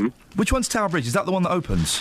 Yeah, and they've just built this glass walkway. They've built a glass walkway over the top of it. It's fantastic. The Tower of Terror. Now you can walk on glass 140 feet above the Thames. Well, but that looks flipping awesome. Not to rain in your parade, but wasn't it Tower of London when they put heads? Sorry? Wasn't it the Tower of London? Get out of here, you idiot. You need to watch more Horrible Histories, mate. I don't need to watch anything, mate. You would know this, mate. I know. They probably did it on the Tower Bridge as well. No, they didn't. That was made much, much later. Dennis! Good morning. Good morning, Dennis, you old codger. You're still with us. Every day you're with us. It's a day closer to when you're not with us. No, well, that's right. Yes. Well, I've told you, the morning I get up and kick the bucket in, it doesn't feel... I don't hurt myself. You still have a bucket under your bed, Dennis? Yes, ready for kicking. Ready for kicking, sir. Now then, Tower Bridge. The Americans tried to buy Tower Bridge after the war. They sold them London Bridge. Idiots. Yes, they took it all there, but they rebuilt it. Isn't it in the desert or something? Yes, that's right. Yeah, it's going nowhere. Yeah. But no, they... Like all of us in many ways, Dennis. They were under the Just think, Dennis. Just think. You know life, right? No life. You know life, right? Yes.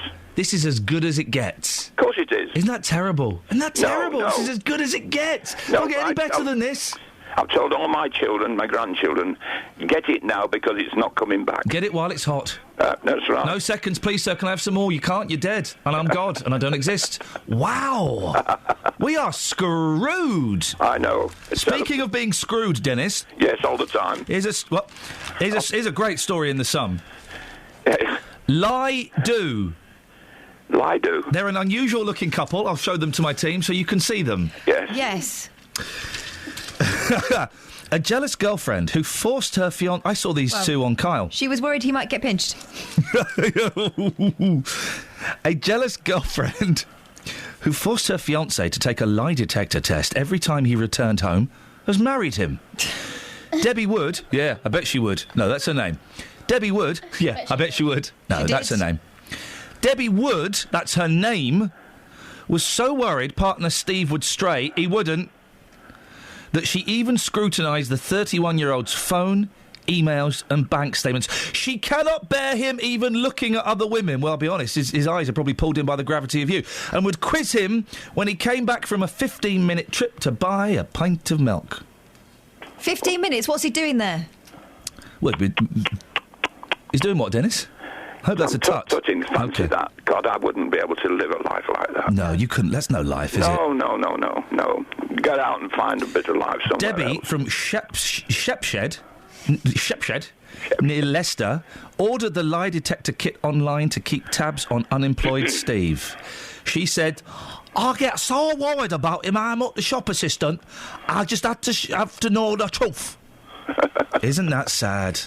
But does the lie detector work? That's the point. Well, that's the point, isn't it, Dennis? Somebody may have told her a lie. Yeah, exactly. Dennis, I bet your Win can tell when you're telling a fib. Not that you ever would, but I bet she can tell. She can't. I can tell her all sorts of tales. No. No, she's not like that at all. She trusts me. Oh, I used to have a boyfriend who, when he used to lie, he used to get a little thing. He used to get a little dimple at the side of his face where he got a bit tense, and I could always tell. I think they always give themselves away. Yeah. They always do. You're looking nice today, Kath. Liar. Yeah. She looks like Velma, Dennis. Kathy, you look after yourself. Don't let them get at you. Get out of it. You look like Velma. You do. You finally worn She really does. the combination of the orange dress, the milk bottle glasses, And the hair. and the... I'm trying to phrase this. I can't, so I'll just say the hair. And you look like Velma from Scooby-Doo. And I think that's nice. I think it's a great look. She is obviously the hottest Other than out of the guys in that show. And definitely. She's the hottest of the guys in that show. 08459 455 555. If you're British, you're lazy. Really? Travel news for beds, cards, and bugs. BBC Three Counties Radio. The M25 anti-clockwise is queuing between junction 27 for the M11 and 25 for Enfield, with reports that it was stationary for a little while ago, but there's no problems on the cameras that are obvious why it's looking slow, so it's just very slow. In Hemel Hempstead, the A41 southbound is slow between the Hemel Hempstead turnoff and the M25 junction 20 at Kings Langley. Having a look at the speed sensors on the M1 southbound, it's slow between junction 11 for Dunstable Road and junction 9 for Redbourne. The A1 southbound is very slow between the St Neots junction and the Black Cat roundabout. That's through the roadworks there. And into High Wycombe, Marlow Hill is looking very busy, and London Road as well, looking very busy in both directions around High Wycombe. Having a look at the trains, no reports of any problems so far. Samantha Bruff, BBC Three Counties Radio.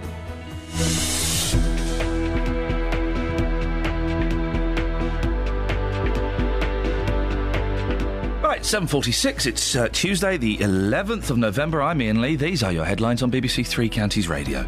The Wycombe Islamic Society is distancing itself from the teenager arrested in the town last week on suspicion of being involved in terrorist activity. The Financial Conduct Authority has set out the details of tougher rules for payday lenders, and police are increasingly being called out to help care home staff restrain dementia patients, according to figures released today. We'll get more of your calls after we get the weather from Georgina. Beds, Hearts and Bucks weather. BBC Three Counties Radio. Good morning. Well, we've got cloud building through the day, so the further east you are, the brighter it's likely to be this morning. But also some rain coming in from the west later as well. That's going to be fairly light for the most part. There may just be one or two heavier bursts. And we've got southeasterly winds with highs of 13 degrees Celsius. Tonight, a fairly cloudy night with rain continuing with lows of 10 degrees. And tomorrow, quite a cloudy start to the day, but that does break up come the afternoon. That's when we start to see some sunny spells, and any showery rain should gradually lessen by the afternoon as well, with a fair bit of breeze around, but still lighter winds than today, with highs of 13 degrees. And Thursday's looking drier with varying amounts of cloud, but Friday we've got rain returning and some showers for Saturday. That's your latest forecast. Every weekday morning, local opinions. Well, I think it's a very difficult proposition. You really cannot allow your heart to rule your head. Local stories. I wanted to call my house Hardcore Mansions. They refused that on 2 separate occasions. I wasn't leaving the house through the fear as to what I would find when I came back. Local life. I bought a car within 3 months. It's rusty. They said that the deposit would be forthcoming. It wasn't. The JVS Show. Weekdays from 9 on BBC Three Counties Radio. Across beds, hearts and bucks. This is Iain Lee. BBC Three Counties Radio. Well, those of you with a canny sense of listening will know it's the 11th of November. It's Remembrance Day, and it's particularly poignant as this year is the centenary of the start of the First World War. Have you been to look at those poppies, Kath? No. Okay, when do they start getting taken down? I think they've got another couple of weeks, and then they start getting moved around the country. Oh, no, because people have bought them. I think some of them start getting taken down now, don't they? Because I know my mother-in-law very cleverly managed to nab a couple. But are you buying them or are you donating? You so buying that they them? can be stuck in the ground? No, you get them. You get the poppies. Really? Yeah. Oh. Whack that on eBay, a few quid. It's a joke. Oh, no. It's a joke. But yeah, but my mother-in-law has got 2 of them, so the boys will get one. Oh, that'd be nice. It'd be nice. It looks amazing. I've not been tempted to go down there. No, because you're never going to get the effect sandwiched in between, a million other suckers.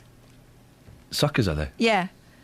Suckers who've gone down there to squash up together. I don't like that many people all in one place. No, I don't. I think it is. Apparently, it's very respectful when you're there, and it's quite a powerful experience, and it's quite quiet. So you've not got a load of people doing selfies. No, I don't. I think there'll probably be some, but I think from what if you've been there, 08459 455 555. I was tempted because I was in London the other day, and I just thought it's going to be so busy. And you're right, you're not going to get the full impact that you get from the pictures, but maybe you are missing out the experience. Maybe I ought to rethink my stance. It's not really a stance; it's just a passing thought. It's too late now. It's been taken apart. Yeah, I can see a bit, can't I? If you went there, did we miss the vibe? Anyway, later on today at 11 o'clock, there'll be a 2 minutes silence observed across the country to mark the exact time the guns fell silent at the end of the war. Among the special remembrance events taking place across Beds, Herts and Bucks is one at Harper Square in Bedford. Taking part will be 93-year-old flight... Now, do we say lieutenant or we say lieutenant, don't we? Yes. Thank you very much. I always get that wrong. 93-year-old Flight Lieutenant Paddy Brennan from Biggleswade. He's a veteran of the Second World War and was awarded the Distinguished Flying Cross. Well, Justin, you are with the gentleman himself, aren't you, Just? I am indeed. I've got to say that when Paddy went to our radio car this morning, he rushed across the road. He is so fit for a 93-year-old man. It's quite incredible. Paddy, thank you so much for your time this morning. You're live across Beds, Herts and Bucks. I know that people are very, very busy, but at 11 o'clock today, just how important is it that everyone stops what they're doing to remember? It's very important indeed, because where I was concerned, during the war, the chaps I flew with, I was friendly with many of them, and when we got a break to go out of camp, as it were, we used to have a couple of jars together, joke together, laugh together. And the next thing is, on operations, you come back from an operation, and on the operations board you see a blank where they hadn't returned for their operations. And then, of course, you did feel it. And you kept wondering, am I next? That was the thought always. That's absolutely chilling what you're saying there. How many of your closest friends did you lose yourself? I lost about 7 of my friends. All friends that were with me on operations, not only in the Middle East, but also in England, in Yorkshire, on 78 Squadron. It's a miracle you're still here today, because you crash-landed back in 1942. What happened that day? We were detailed to drop a supply to our troops that were stranded in the mountains of Crete after the German invasion in 1941. And we took off as normal from our landing ground up in the desert, and just before we arrived at Crete, our starboard engine caught fire. We managed to get the fire out, but the engine was sparking quite a lot and smoke pouring from it as well. So the pilot had to feather the engine, feather the propeller, because it would have been a drag on the aircraft if we kept revolving in that. So he instructed me to leave the turret. I was the front gunner, and what I had to do was to jettison everything which was removable from the aircraft. So I started off with the guns and the ammunition, put them overboard, and then I got the 8 oxygen bottles. I had to use the fire axe to cut the tubes that were connected to, put them overboard, and also our flying kit, parachutes and flying kit, as I've said. And the last thing to go, by the way, was the Elson, and that was it. Well, anyway, we were gradually losing height, and eventually the pilot said to me to remove the astrodome and to prepare for a crash landing. So you ditched in the sea? we dished. We were about this time, as I said, we were losing height all the time, and about 12 miles from the Egyptian coast, the pilot warned me and crew that we were about to ditch. So I took up crash position on the bed, and I'd already removed the astrodome. And when we did hit the water, I got out, and the dinghy had been released from the wing, and the dinghy was attached by a lanyard to stop it floating away. So we all got in the dinghy, and we're sitting there, and we realised that there were no emergency supplies in the dinghy. All that was in there was a heliograph and one paddle. And we're sitting there looking at each other, and we suddenly realised we were going down with the aircraft. So the pilot asked, "Has anybody got a penknife?" And the water sub said, "Yeah, I've got one." Pulls out a penknife, cut the lanyard, and as he did so, the aircraft disappeared. Wow. Wow, what a story. Today, when you're in Bedford and when you see the coverage on TV, just lastly, how proud do you feel knowing that you were involved and you served your country? Well, very proud indeed, because I knew when I volunteered to join the Royal Air Force in January 1940, I knew that we were next on Hitler's hit list. And I thought, well, I've got to do something about this. And I was dead keen, and I volunteered to be trained as a Wallace operator air gunner. Incredible stories. You got your war medals here. What I'm going to do, I'm going to take a photograph of yourself with your medals, and we'll try and put those on our Facebook page a bit later on. Best of luck for Bedford, and thank you so much for your time. It's a real privilege to meet you today. Thank you so much. And thank you very much for coming to visit me. I appreciate it very much indeed. Thank you very much indeed. Wow, what can you say to that? That was Paddy Brennan there, Ian, joining us live. Just some absolutely incredible stories. And I think off the back of hearing that today, I know people are busy, but at 11 o'clock, please, let's remember. And let's remember some of these stories as well, like Paddy's just told there. Oh, he's a legend, isn't he? Absolute legend. Absolutely. I hope you'll be asking him for his musical memories at some point, Justin, and get him on the show maybe. On Saturday. What a top bloke. Yeah, incredible stuff. Great stuff, Justin. Thank you, mate. Thank you. There we go. Lovely, isn't it? Isn't that good, eh? Isn't that good? Yeah. I think we have it tough. I don't actually. We have it dead easy because of blokes like that. So well done. How does the 2-minute silence work here on the radio? Does Jonathan pop out for a growler? What happens? No, he stands respectfully and thinks about what happened. Blimey. And the emergency tape doesn't kick it. We go to the cenotaph, go live to the cenotaph. We do. So it's not completely silent. So there's the noise of pigeons. So I've got any texts, Catherine? Yes. Oh, do you want me to read them? Yes, please. OK. Yeah, and the ones that have been sent into the show, not just from your family. This is from Dave. My family don't listen. Family don't listen. Sorry. I'm still quite husky, aren't I? Yeah, but in a nice way. And I'm getting husky too. Oh, right, dear. I feel a bit husky. Sorry? Nothing. OK.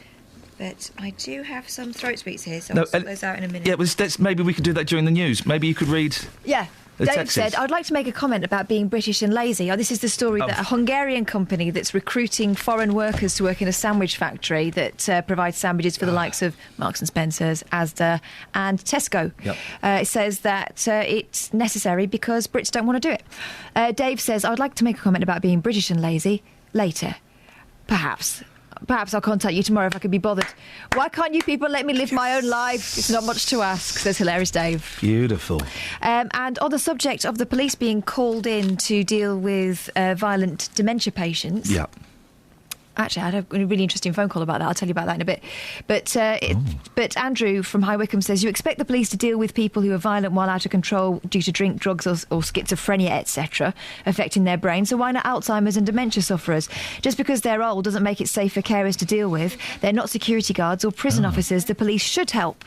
Oh, isn't that interesting? Isn't that an interesting attitude? First time, and I kind of hinted at that earlier on when we spoke to that copper, but Thank you for... Who sent that through? That's from Andrew in High Wycombe. Thank you, Andrew. Had a phone call from a retired police officer who didn't want to come on because he still works alongside the police. Yeah. And he said, look, we've always done this. Yeah. Before the coalition started cutting the service, we were a police service and we would be happy to intervene with things like that. That's what we were for. But because it's so tight now with staff, that's why the complaints are now coming in. That's why now people are moaning about what the police shouldn't be doing. Well, thanks to that, Catherine. We're late for the travel.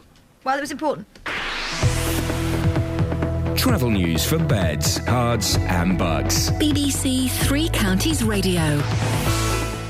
It's looking heavy on the A1 southbound from the St Neots junction towards the Black Cat roundabout through the roadworks there. Having a look at the motorways, the A1M southbound's very busy between junction 8 for Stevenage and junction 7 for the A602. And on the M1 southbound, it's very heavy at the moment between junction 11 for Dunstable Road and 9 for Redbourne.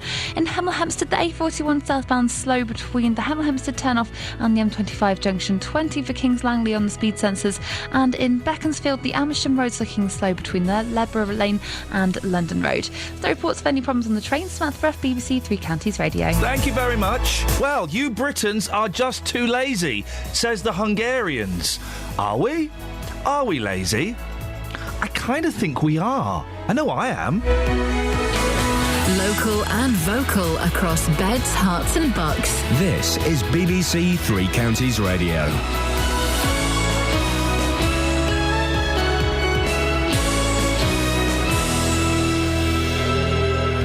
It's 8 o'clock. I'm Simon Oxley. The headlines: Wickham Society denies link to terror suspect, new rules for payday lenders, and wedding bells for Red Bull boss. BBC Three Counties Radio. The Wickham Islamic Society is distancing itself from the teenager arrested in the town last week on suspicion of being involved in terrorist activity. The 19-year-old, named locally as Yusuf Saeed from Desborough Avenue, remains in custody. Zahed Javid from the Society told this programme that reports the teenager had handed out leaflets there were not true. If he distributed leaflets outside, it wasn't without...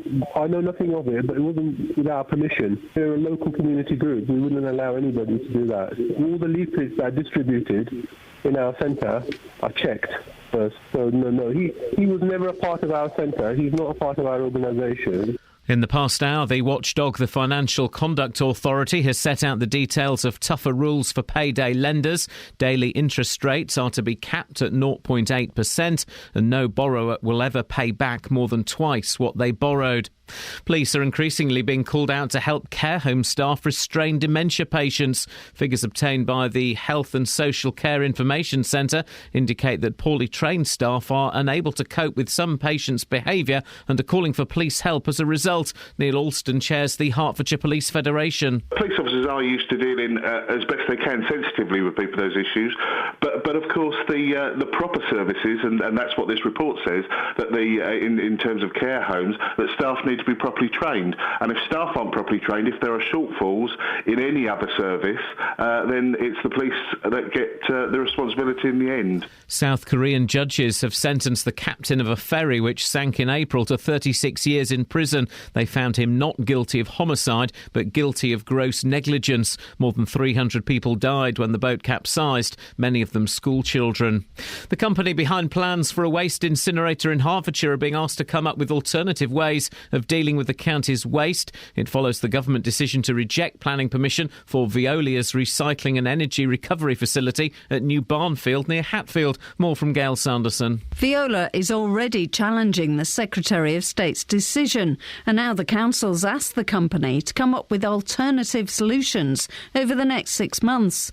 The council says it has plans in place to deal with waste up to 2021, which gives them enough time to come up with a long-term solution that is environmentally and financially sound. Tributes will be paid today to the British servicemen and women who've died in conflict since the start of the First World War. A silence will be observed by millions of people at 11 o'clock. And the boss of the Milton Keynes Red Bull Formula One team, Christian Horner, is to marry his girlfriend, the former Spice Girl, Geri Halliwell. Ms Halliwell has revealed the engagement by placing a notice in the Times newspaper. In sport, in last night's FA Cup draw, Milton Keynes Dons were drawn at home to Chesterfield. Luton will be away to Bury. Wickham will host Wimbledon or York. And if Stevenage win their first round replay, they will be away to Wrexham. The weather, a cloudy and murky day, but staying mostly dry, a maximum temperature 14 degrees Celsius. Celsius, and you can get the latest news and sport online at bbc.co.uk/3 counties.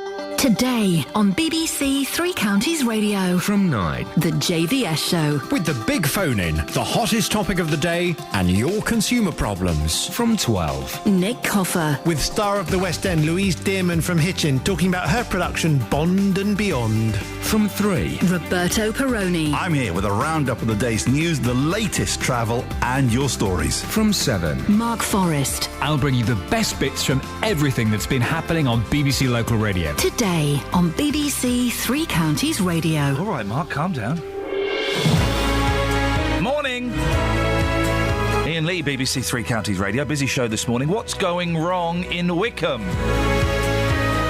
Several people linked with international terrorism. Jihadis seem to be originating from there. Well, what's going on? Britons are lazy. We're lazy, according to the Hungarians, and, well, they're right, aren't they? We are. Speaking for myself, I know the voice croaked, it's still a little bit. Speaking for myself, I'm a very lazy man. I do the bare minimum. And I think a lot of British people do. That's our attitude. I wonder whether there is a minimum expectation of what you'll be doing as a job. Everyone thinks they're worth more. So this scenario is that they are recruiting Eastern Europeans to work in sandwich factories because the Brits don't want to do it. We're above it, apparently. Apparently so. If I was unemployed, I'd make sandwiches. Show me that. Well, I mean, sandwiches. I've done it in the past. 08459 455 555. Across beds, hearts and bucks. This is BBC 2 emails on that. Counties Radio.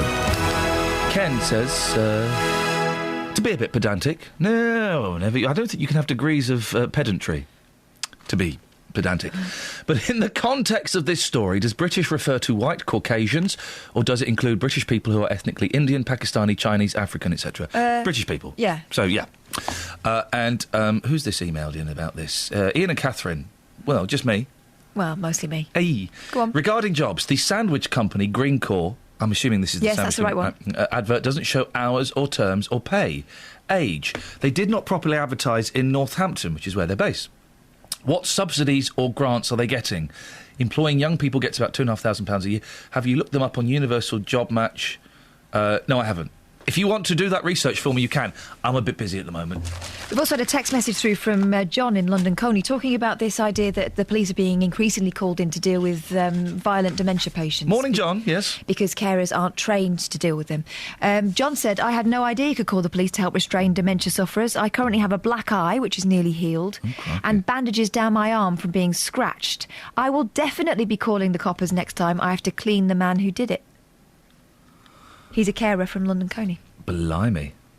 There's a story, isn't there? Gosh, well, thank you very much. Was that John? Yeah. Thank you for that, John.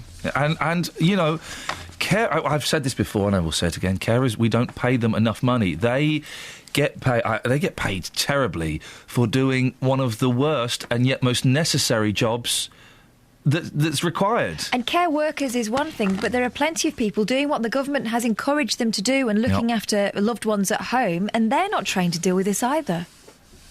To put it bluntly, they are going around wiping your husband's, your wife's, your parents' bums. That's the best bit. And quite often putting up with them when they do get aggressive or racist or violent. Not because that's their nature, but because of the illness kind of removes certain boundaries that we have in place. They do a horrible job. You know, they're dealing with people dying a lot. So do you think we should be training them better, or do we just accept that the police need to include that as part of their service? Give them more money, train them better, and I guess maybe if someone's getting violent and they are literally without reason, you cannot reason with them because they've got Alzheimer's. So this is coming from a place of no control whatsoever. Then I guess you do call the police. But also, it's one adult against one adult. It's not you and a quote-unquote vulnerable person. They are, they're perfectly physically able to hurt you. Maybe we're turning a corner with this story. Thank you for that, John. Good text, 08459 455 555. Muslim leaders in High Wycombe are calling on the town's young men to stay away from radical groups. It comes as police continue to question a 19-year-old from the town about an alleged terror plot against the UK. And it's not the first time that Wycombe has been linked with Islamist activity. It was the home of one of the men involved in 2006 liquid bomb plot. So there are things going on there. Anthony Gleeson is a professor of politics at the University of Buckingham, directs its Centre for Security and Intelligence Studies. Morning, Anthony. Good morning. Luton quite often gets mentioned as a place we should be keeping an eye on, but there are other places. Aylesbury, and we find out today, High Wycombe. Well, yes, indeed. And, this is an alleged plot, the so-called Poppy plot. It is an alleged plot. This is the Yousaf Said. Yes, he's been arrested. This is alleged, but there are other examples, aren't there, of people that came from High Wycombe? Yes. Well, there are cases. That's the way I would put it myself. There are cases where High Wycombe has been involved. The liquid bomb plot in 2006, for example, Operation Pathway, Operation Crevice, that was the chemical fertiliser bomb plot. That involved people in the same parts of North London and Uxbridge and was centred on Brunel University. We note in the alleged Poppy plot that one person from Uxbridge has been arrested there. And yes, you're right, Luton frequently features here what used to be the university there. Is also known as a site of extremist activity, historically speaking. So we can say, I think, there are clusters of extremism. And to people like me, the fact that there are these clusters is extremely significant because it tells you that there is a human factor here. There is an institutional factor. We hear many voices saying, oh, these are lone wolves, or they're self-starting, self-radicalization using the internet. If that were true, there would not be these clusters. No, there are problems, and big problems, in High Wycombe. Is it what's causing it? Is it High Wycombe? Is it people are going there? Is it just because there is a significant Muslim community? So statistically, you will get people who are a little bit dodgy. Well, it could be all those things. And I don't think we should just say these people are a little bit dodgy, because if the alleged Poppy plot truly was a plot, it was a plot to assassinate Her Majesty the Queen on one of the most important days in our national life. And we have just a few months ago had the so-called supermarket jihadi Omar Hussein from High Wycombe calling from the Islamic State on British Muslims in High Wycombe, and I'm quoting, to rise up and cause terror from within, unquote. So this is extremely serious. If there is an institutional or human factor at work in High Wycombe, it needs to be identified, and the people doing this need to be put behind bars as quickly as possible. It's extremely dangerous situation here. So I would be looking at what is going on, not in communities. I don't even like the phrase community. We're one community here in the United Kingdom, and we're one community in Buckinghamshire and High Wycombe and so on.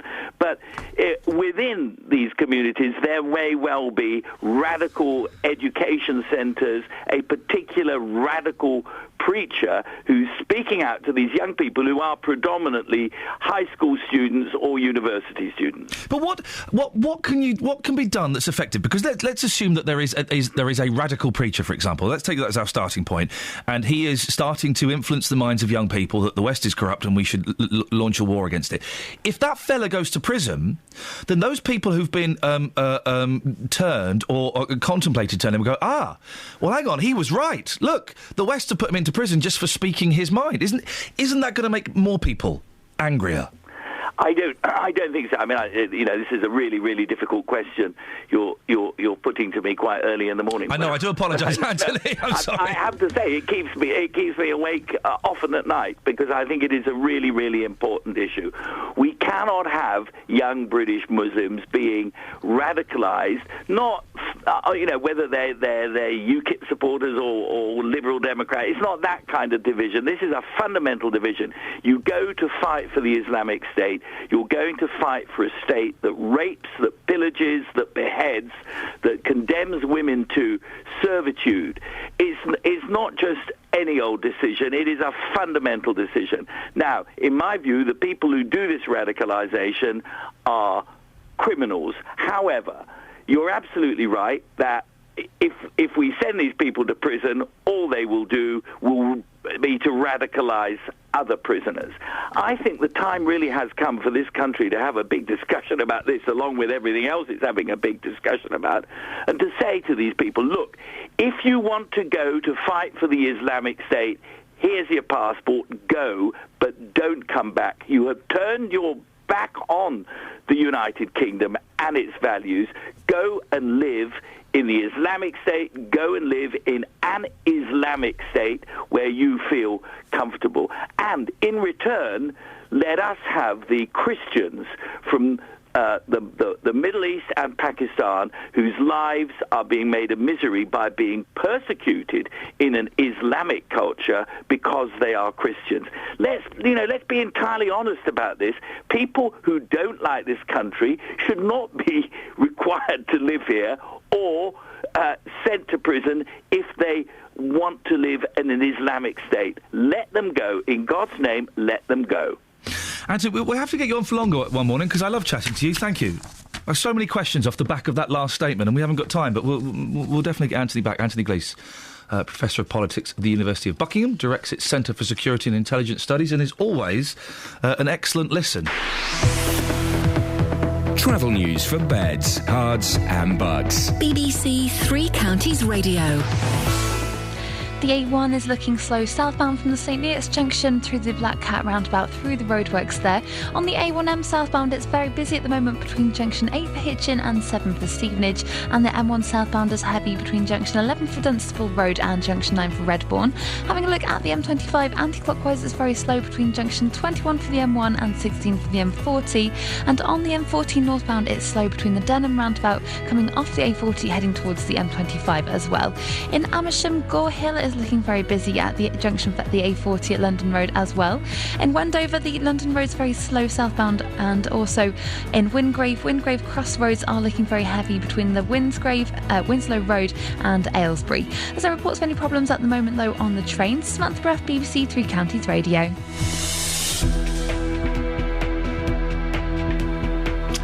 Thank you, Samantha. It's 8:16. It is Tuesday, the 11th of November. I'm Iain Lee. These are your headlines on BBC Three Counties Radio. The Wickham Islamic Society is distancing itself from the teenager arrested in the town last week on suspicion of being involved in terrorist activity. The Financial Conduct Authority has set out the details of tougher rules for payday lenders. And police are increasingly being called out to help care home staff restrain dementia patients. That's according to figures released today. BBC Three Counties Radio.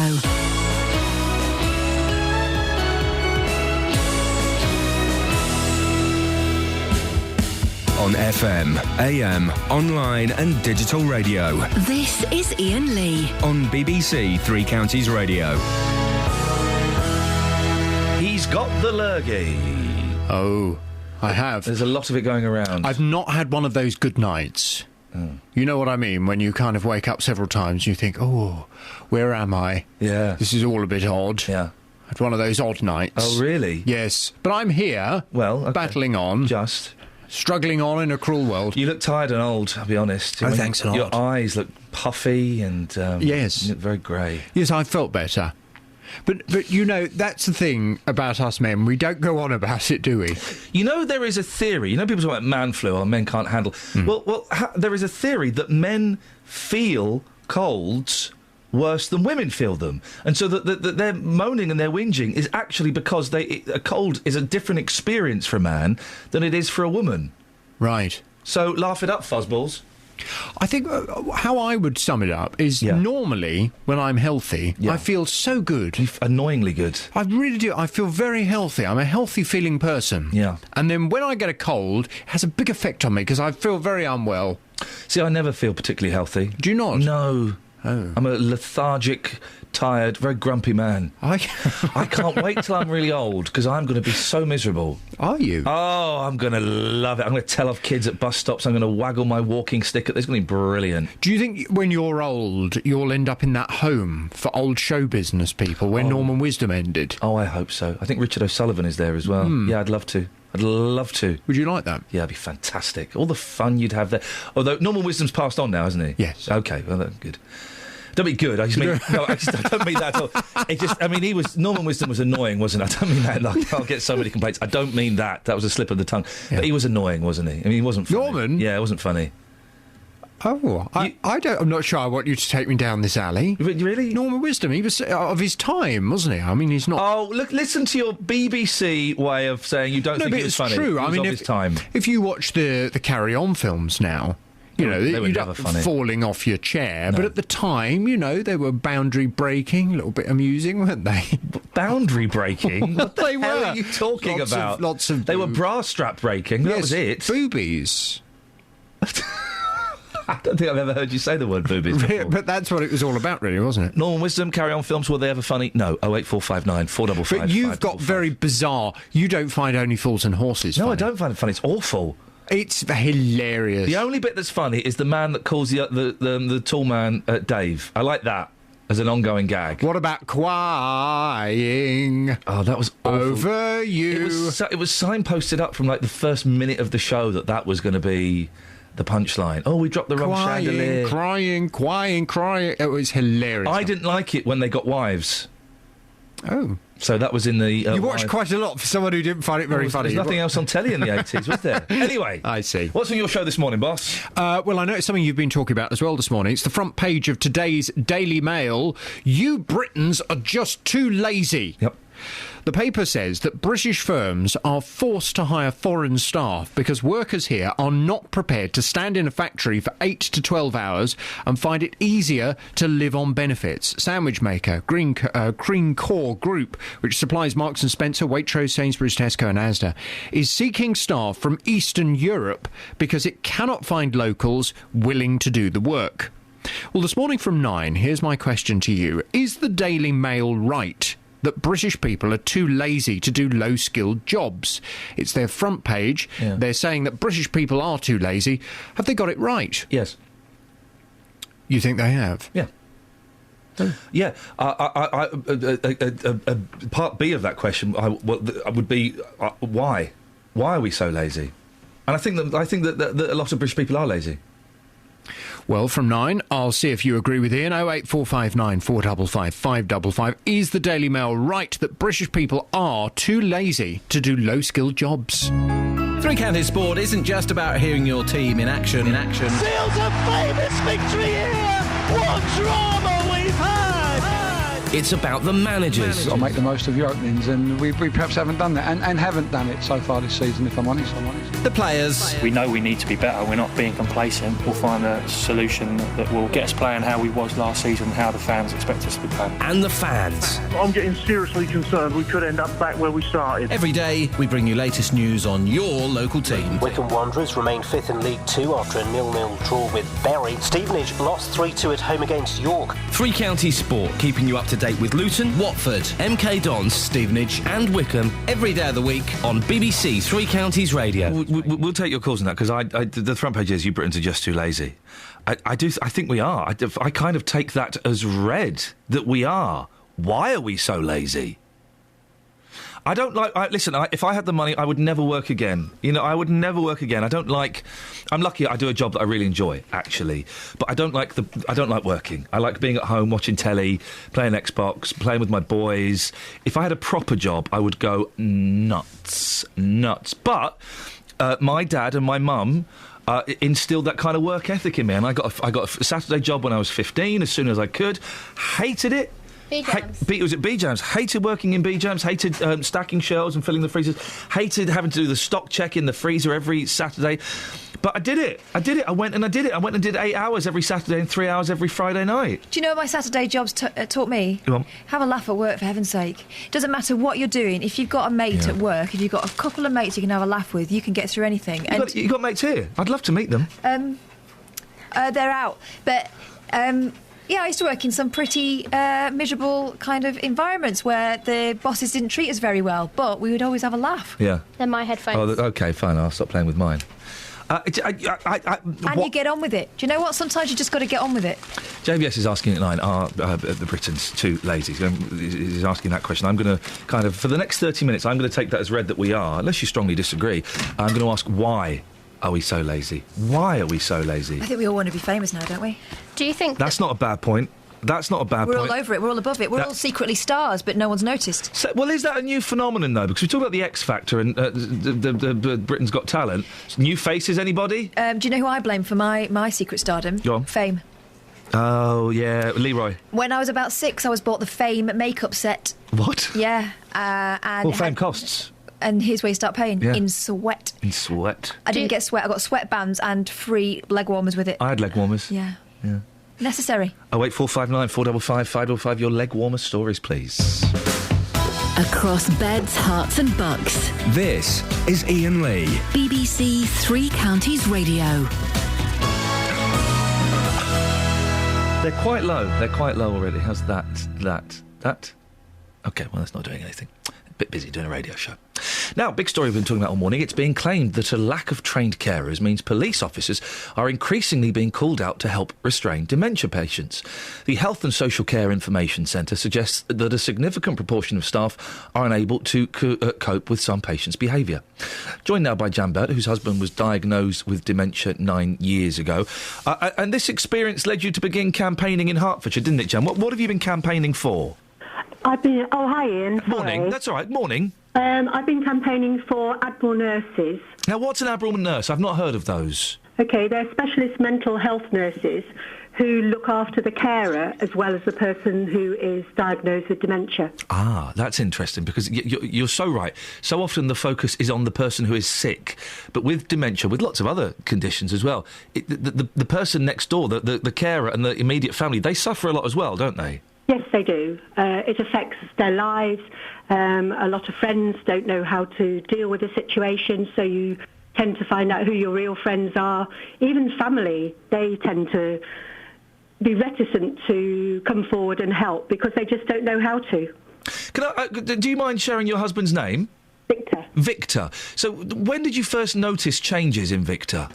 It was about 10 years ago. He kept repeating lots of things. And we just put it down to old age, really. Not that he's old. But we went and had a diagnosis, and he had a MRI scan, and they found that he had frontal lobe dementia, which is one of the rarer forms of dementia. Oh, gosh. What's so different about that? Is there a difference? It's more behavioural than memory loss. Right, OK. To start with. How does it affect his behaviour? What kind of things have you had to deal with? I have to admit that in my husband, he's become much calmer. He's not aggressive at all. In fact, aggression is not a sign of or a symptom of dementia. It's just an inevitable part of the process for this debilitating illness. And where does that come from? Is it frustration? Where do we think that the aggression comes from? Because it does happen, doesn't it? Oh, yeah. I mean, people with dementia may become aggressive. However, so can any person. Person whose needs are not met. People who feel a lack of control over their situation and are unable to make choices. People who lack quality of life and are not engaged in meaningful occupation. All are more likely to become aggressive. And this is to do more with the human condition and not the dementia. Yeah. How is Victor now, Jan? What's he like? He can't talk. He can't walk. But he seems happy in his own self. And that's all I could ask for, really. And is he aware? No. No. No, that left him about 18 months ago, I think. Oh, dear, I'm so sorry. Is he still at home with you, Jan, or has he moved? No, he's still home with... He's still home? Yeah. That must be so hard for you, the person that you've shared your life with, seeing them, I hope this is the right word, seeing them disappear inside themselves. It is. I mean, they say you lose your loved one twice, and it's true. You lose them, first of all, to the dementia, because then they don't know who you are, and then, of course, inevitably, you lose them because they die.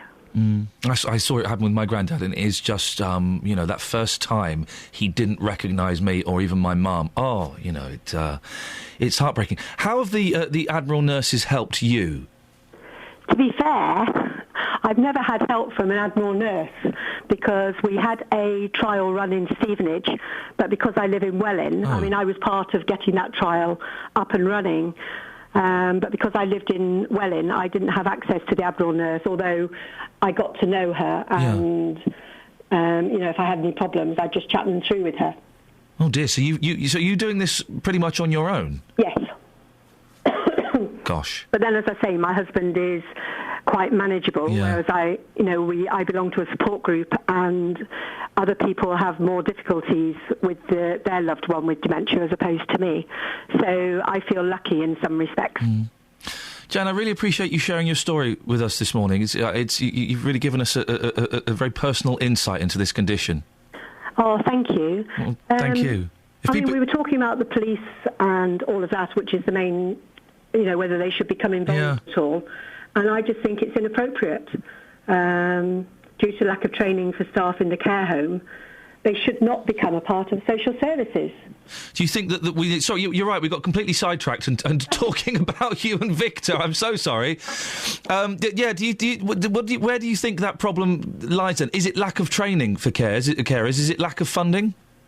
It's lack of training. The nurses should develop good practice, reduce stress reaction, reduce the use of inappropriate antipsychotic medication to manage people, and treat them with dignity and respect.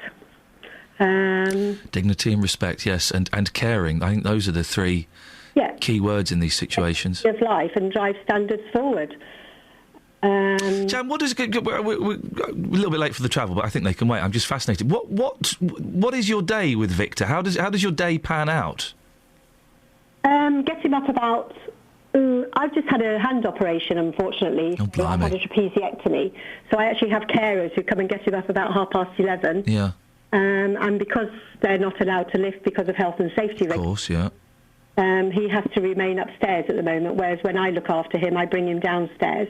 And then he just sits and watches the television, although I'm not sure how much he takes in.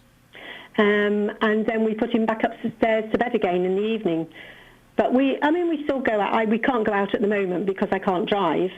But, we still go out. We've got a local pub at the bottom of our road who are very good, and we go there for a meal occasionally, especially in the summer when the weather's nicer.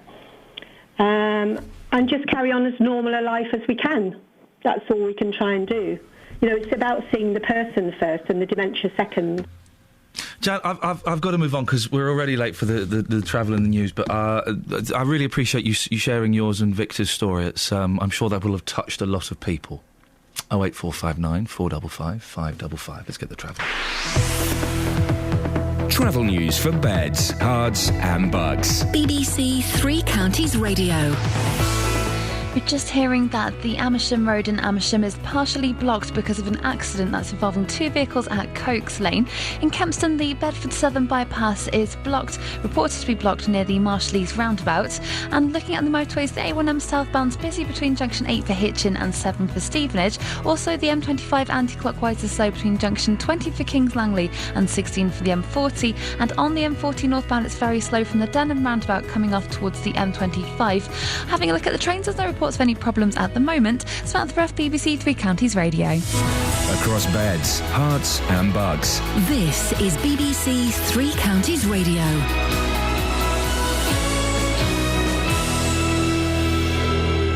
With the headlines, I'm Simon Oxley. The Wickham Islamic Society is distancing itself from the teenager arrested in the town last week on suspicion of being involved in terrorist activity. The society say reports the teenager handed out leaflets there are not true.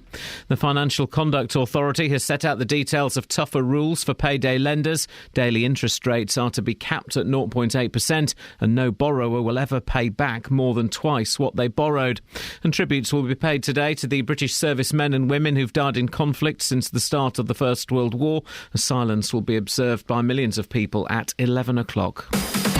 Three Counties Sports. BBC Three Counties Radio. Last night's FA Cup second round draw produced home ties for Milton Keynes Dons and Wickham, with an away tie for Luton and possibly Stevenage. The ties will be played over the weekend of December the 6th and 7th. More from Jeff Doyle. MK Dons are at home to fellow League One side Chesterfield. The Spirelites knocked 6 past Braintree at the weekend. Luton Town have a difficult tie away to fellow League Two promotion contenders Bury. The Shakers beat Hemel Hempstead in the first round. Wickham will also play a fellow League Two side, the winners of York versus AFC Wimbledon. And if Stevenage beat Maidstone in their replay next week, they'll play away to conference team Wrexham. And Stevenage's replay at Maidstone will be played next Thursday, November the 20th, and will be shown live on BT Sport, earning the Borough an extra £34,000. Their league game at Northampton will still go ahead on Saturday the 22nd. 7 months after being sacked as manager of Manchester United, David Moyes has been named as the new boss of the Spanish side Real Sociedad. The 51-year-old has signed an 18-month deal at the club, who are 15th in La Liga. Novak Djokovic claimed a straight sets victory over the US Open champion Marin Cilic in his opening round-robin match at the World Tour Finals at the O2 Arena. Roger Federer plays again this afternoon, with Andy Murray against Milos Raonic this evening. Here's Russell Fuller. Another straight sets match. All 4 so far have failed to go the distance. Would suit Andy Murray just fine, as long as this time he's on the winning side. Murray was alarmingly lacklustre against Kei Nishikori on Sunday, just as he was in his previous outing on home soil against Grigor Dimitrov in the Wimbledon quarter-final. A straight sets win may be essential with Roger Federer still to play. Murray is habitually a great returner, but has lost 3 of his 4 matches against Raonic and his big, potent serve. BBC Three Counties News and Sport. The next full bulletin is at 9. Call 08459 455 555. BBC Three Counties Radio. 08459 455 555 is the telephone number. Lots to talk about. Let's have a little recap. Shall we reset our stall as some of our fruit has fallen on the floor? OK, let me dust this one off. Go on. Lazy Brits. The front page of The Sun. You Britons are just too lazy. This is what Hungary is saying to us after the story yesterday that they've had to... A sandwich-making company has farmed out the work to Hungarians because Brits wouldn't do it. I don't think there's any question about Brits being lazy. I think we are. I think there is an element of us all being huge stars in our own heads and being too good for certain jobs. I'm not doing that. I'm not doing that. I remember years ago, my granddad was out of work. He used to work at Brook Bonds. And he used to work on the forklifts. Oh, yeah. And he got made redundant. He contemplated doing all kinds, and yes, even working at a sewage factory. He said, I'd rather shovel you-know-what than go on the dole. Where's that Did he spirit contemplate gone? everything? Virtually everything. Wowzers. But he would rather have, nothing was too good, he would rather do anything than go on the dole. Now, I haven't spoken face-to-face with a young person since I was young, about 25 years ago. They're all in the queue for X Factor. You don't count, Kels, because your age begins with a 3 now. Yeah, let's she's not 3. Pretend anymore. So I don't know. Maybe I've got this wrong, and maybe I'm just getting this from reading the Mail and watching X Factor and stuff like that. I don't think I have. You don't see kids doing a paper round anymore. It's always some old fella. You certainly don't see kids delivering free newspapers. Maybe they don't exist, and you don't see kids working in the butchers or the grocers on a Saturday. So I think we are lazy. Irene, why are we so lazy? I'm going to stop you right now, and I have got to go to work in a minute anyway. We are not lazy, and you cannot bring everybody into the same brush. You can't target everybody to the same brush. One of the things that's going on now is there's age discrimination, and that I can tell you. I have a son who lives in London, is unemployed at the moment, goes for interviews. He's lazy. He's lazy, Irene. Pardon? He's lazy. No, he's not. He's a lazy boy. No, he's 49. No, he's not. He's always worked. He interviews his last... He's a lazy man. ...recently and up at the BBC. Oh, yeah. He was victimised by a university graduate who has never worked and doesn't even know the job. What was the job he was going for? My job, my son had the interview, first and second and third callbacks. Yeah. He was up for 2 types of jobs, one in catering, one in caretaking. Right. And they brought him back, and then the boss, the one that interviewed him, the third time said they were giving it one to the caretaking to the young lad who was 19, had not even lived in this country. And the other one was university for the catering. So hang on a second. So the 19-year-old was a foreign lad, was he? Yes. Well, you just proved the point. He's obviously going to work harder. Well, no, because the Brits are lazy. At work. The Brits are lazy. Oh, come on, Ian. You want to get me very cross because I'm my age, and I've worked since I was 12-year-old. Blimey, you must be tired. Well, my mother died. I had to keep her home for my dad. OK, but your generation, we're talking more, Irene. Yeah, my lad has always worked. Yeah, we're talking more about younger people, though. David has always worked. Okay. Honestly, I'm not telling you lies. I can give you a thing of his. I don't need his CV. I don't need to see his curriculum vitae. But, no, I know. No. But, I mean, I wish people would not always target everybody the same. And there is discrimination now. But younger people. Well, he'll be 50. Yeah, but he needs a job. He's got two children. I know he does. And well done to him for keep going out and looking. He's 50 in April. Oh, dear, you've given his age and away. I mean, what does that put him on the scrap heap? No, it shouldn't. He gets stole money. No, it shouldn't put him on the scrap heap. Well, it does. Oh, blimey.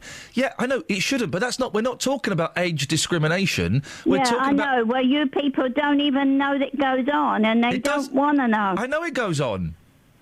What do you mean, you people? What does that... Anyway. Well, no, I mean, focus. not necessary to you, but Thank you. I mean, Irene, people don't. But focus. We're talking more about younger people, so people like 30 and under, who are dead lazy, and that foreigners, Europeans, people from the Commonwealth... Yeah, they come here... Yes, and do the jobs that no one else will do. Yeah, but they come here... And do the jobs that no one else will do. They get some money to get here and live here.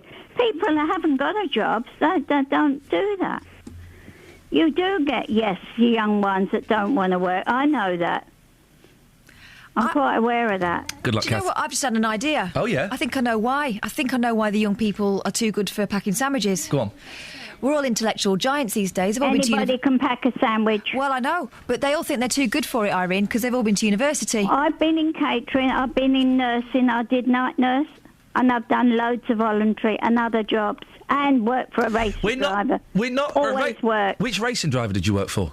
James Hunt. Oh, really? Oh, Irene! I've always worked He here, was and I'm James really Hunt. Cross because James, James Hunt was a bit of a smoothie, wasn't he? Did he ever, Irene? So that giggle. Yeah, that little girly giggle. Did he ever try and get you into first gear? The family actually, pole position, as well as him. But yeah. Did you ever see his pole position? Worked, and I'm really cross that. All right, you know, I know some young ones are lazy, and I know what they are, but my lad is not a young one, and I'm feeling for him. Well, Irene, of course you do. You're a mum, and you never stop feeling for him. I mean, he sounds like a good lad. And he's on the scrap heap, and it's not fair. If he keeps... Listen, it sounds like he's got the right idea, and if he keeps trying... he's always been brought up to work. He's worked from the time he left school. Well, I bet he maybe did it to get a bit of peace. Irene? He's done loads of work, and he's even done the Duke of Edinburgh, so there you are. Well, Irene, listen, you've done a good job with your lad. I brought up my kids, but I don't like everybody being targeted that way. OK, well, I exclude your boy. Not David, everyone else. Everyone else is lazy, not your boy. You've done a good job sticking up for your boy, Irene. Well done. OK, Dad. Bless you, love. Thank you. Ta-ta. There we go. You don't want to mess with people like Irene, just. Oh, she was on fire. What a fantastic call that was. Thoroughly enjoyed that. I'll be honest, she pwned me. Yeah, she did. She pwned me. All the way. There is something in this, though, isn't there? That now everyone's gone to university, who wants to pack a sandwich. Yeah. People think they are better than that. Well, they're not. Melissa's in Luton. Morning, Melissa. Good morning. What do you want to say? I don't think it's fair to say all young people are lazy. I'm 23. You're lazy? What are you doing now? Why aren't you at work now? I'm on my way to work. I'm stuck in traffic, and you're on my hands-free, so don't worry. OK, that's good. I started waitressing at 13. I've always had a job since I was 13. Even during my GCSE years and my A-level years, I still work. Yeah. Like I said, I'm 23 now. I've got a little girl. She's 3. I went back off my maternity early because it just wasn't enough money. And I'm now a preschool teacher, and not only do I work in the day at preschool, I work in the evening at a local nightclub to earn extra money. And what are you doing at a local nightclub? Just, I take money on the door. OK. Yeah. But, OK, well, you're the exception that proves the rule. So not David and not Melissa. Not David. Right, can we compile a list of people who are not lazy? So far, I've got plenty of friends that work the same amount of hours. One of my best friends, he's the same age as me. And what are their names for our list? His name's Adam. All right, but listen, but you're doing a skilled job. You're a preschool teacher. That's a skilled, important job. Okay. Yeah. Would you, if you couldn't get that job, would you go and make sandwiches for 8 hours a day? Yeah, I cleaned toilets, whatever. When I was at college, I had a cleaning job. I cleaned the Luton on Sunday offices when I was at college. I'm sorry to hear that. And oh no, we like that paper. We like that paper. As well. She also cleaned. She cleaned the college toilet. When you were growing up, you said you had a job at 13, which I think is illegal. I had a job at 15. All of my mates, and this was 26 years ago. All of my mates had jobs. Morning. All of my mates had jobs when I was 15, 16. Did your mates have jobs? Some of them did. All of the girls that worked at the restaurant which I worked at on the weekend, we were all within sort of the same age, so we were between 13 and 17. Yeah. So on the weekend it was all sort of Saturday girls, and in the holidays we all worked. Then why? Okay. Then why? I think was it Starbucks or Pret that was in the paper the other day because most of their staff are continentals, are Spanish. I think they have a high percentage of Spanish. Maybe Pret, because I was in Pret yesterday. So why then are some sandwich places employing primarily continentals? Why are all of the carers at my mum's home, most of the carers at my mum's home, Polish or Japanese, bizarrely? Why are, when you go past the building site, do you hear Eastern European accents? Why is that the case then? Why aren't... I think in some there is this attitude amongst young people with, I'm not doing that job. Yeah. But then I know a young lad, he's a sort of a builder, and he struggles to get work, and he will work as many hours as you give him. And I don't know whether it is that age discrimination sort of thing where it's, they're young sort of thing, but there is young people out there trying to get jobs, and it is hard. But are they being realistic? Are they aiming for jobs that they're not going to get? That they want to be, I don't know, they want to be pop stars, or they want they don't want to start at the bottom. They don't want to go to companies and clean toilets. I think in some cases there is, and I think in others there's not. I know people that when I was 18 I lifeguarded, and I know people that have gone for the cleaning job at the pool, and it was given to a Polish gentleman. He was lovely, but other people also went for the job and they didn't get it. So I don't really know what it is with employers. Listen, I've got to move on because I've been late for the travel every single time I've hit it this morning. So far, David, Melissa and Adam, they are excluded, but every other Brit is lazy. 08459 455 555. Justin, stay there. We'll come to you after this. Travel news for beds, cards and bugs. BBC Three Counties Radio. In Longwick, the A4219 is blocked in both directions between Walnut Tree Lane and Haddenham Road. That's because of an accident causing long queues, 3 vehicles involved there, and that's following an accident near the Ilmer turning. In Amersham, the A413 Amersham Road is partially blocked in both directions because of an accident at Cokes Lane. That's causing queues to Stanley Hill. On the M40 northbound, it's looking very slow from the Denham roundabout towards the M25, coming off the A40 heading towards the M25. And on the M25 anti-clockwise, it's very slow between junction 20 for Kings Langley and 16 for the M40. Having a look at the speed sensors, in the M1 northbound is very heavy between junction 13 for Bedford and 14 for Milton Keynes. And in Kempston, the Bedford Southern Bypass reports that it's blocked near the Marshallese roundabout at the moment, although we're just hearing, that has just cleared. On the trains, there's no reports of any problems at the moment. Samantha Breath, BBC Three Counties Radio. Thank you, Samantha. So, OK, we take it as read. Apart from David, Melissa and Adam, the Brits are lazy. We know that, we accept that. Why are they so lazy? 08459 455 555. 8:47. It's Tuesday, the 11th of November. I'm Iain Lee. These are your headlines on BBC Three Counties Radio. The Wickham Islamic Society is distancing itself from the teenager arrested in the town last week on suspicion of being involved in terrorist activity. The Financial Conduct Authority has set out the details of tougher rules for payday lenders.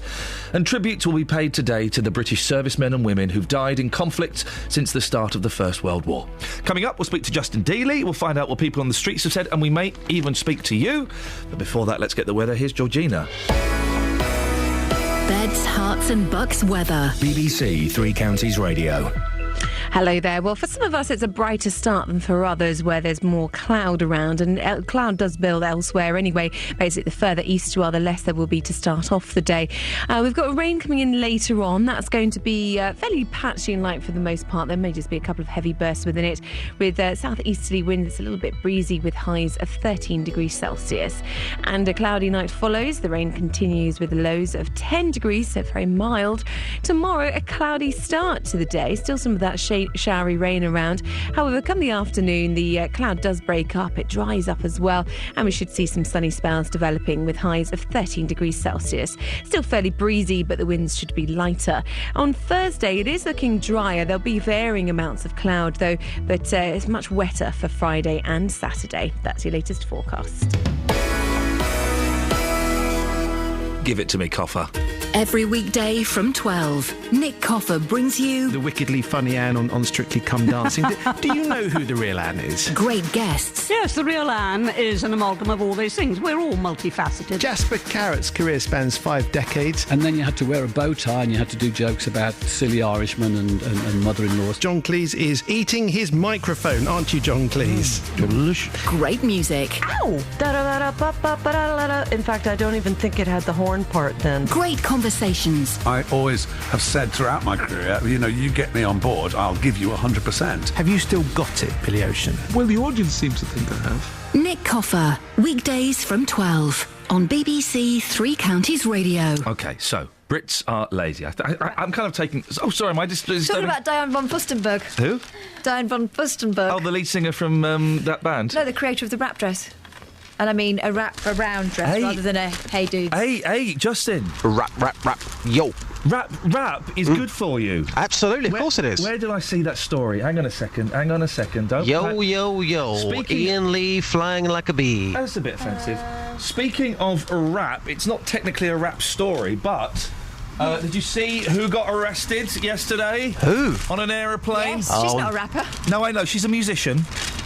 Did you have to let it linger? Did you have to let it linger? I want the world for ye, and I didn't ken what you say or do about that. You're swerving off now. Dolores O'Riordan. Why? She allegedly stomped, that'll cover us.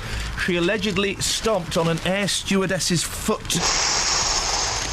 Never do that. Never do that. But why? Why would you do that? It's bought me the time I needed. Hip-hop can help treat depression. I don't think so, because it will make me more depressed, because it's rubbish. What? Salt and pepper? With its links to gangs, drugs and guns, hip-hop music has never... This is from the Telegraph, so it's proper. They know about this stuff. Hip-hop music has never professed to be beneficial for health, but Cambridge University psychiatrists...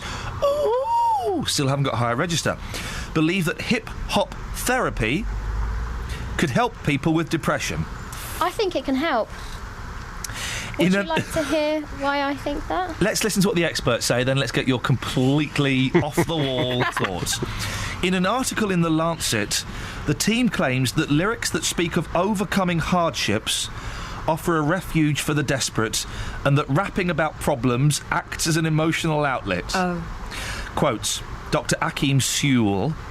Much of hip-hop comes from areas of great socio-economic deprivation, so it's inevitable that its lyrics will reflect the issues faced by people brought up in these areas, including poverty, marginalisation, crime and drugs. I think it can help. Would you like to hear how I think it can help? I mean... because a lot of hip-hop is bragging about what you have. Yes, and... So, if you did it, you'd feel better about yourself. I got a car, I got a house, I got a gun, bang, bang, bang, bang. No. I don't think this is really about hip-hop. I think this is about having a creative outlet for your emotions, which is always going to be... No, it's listening to hip-hop. Guys, can I just say... Justin, yes. It's been a very long time since I've done this. The last time I got my ghetto blaster out and took it onto the streets was with Chaz and Dave. I put it to you, maybe tomorrow or later in the week... Maybe later in the century, yes. Okay. Maybe with JVS. Yeah.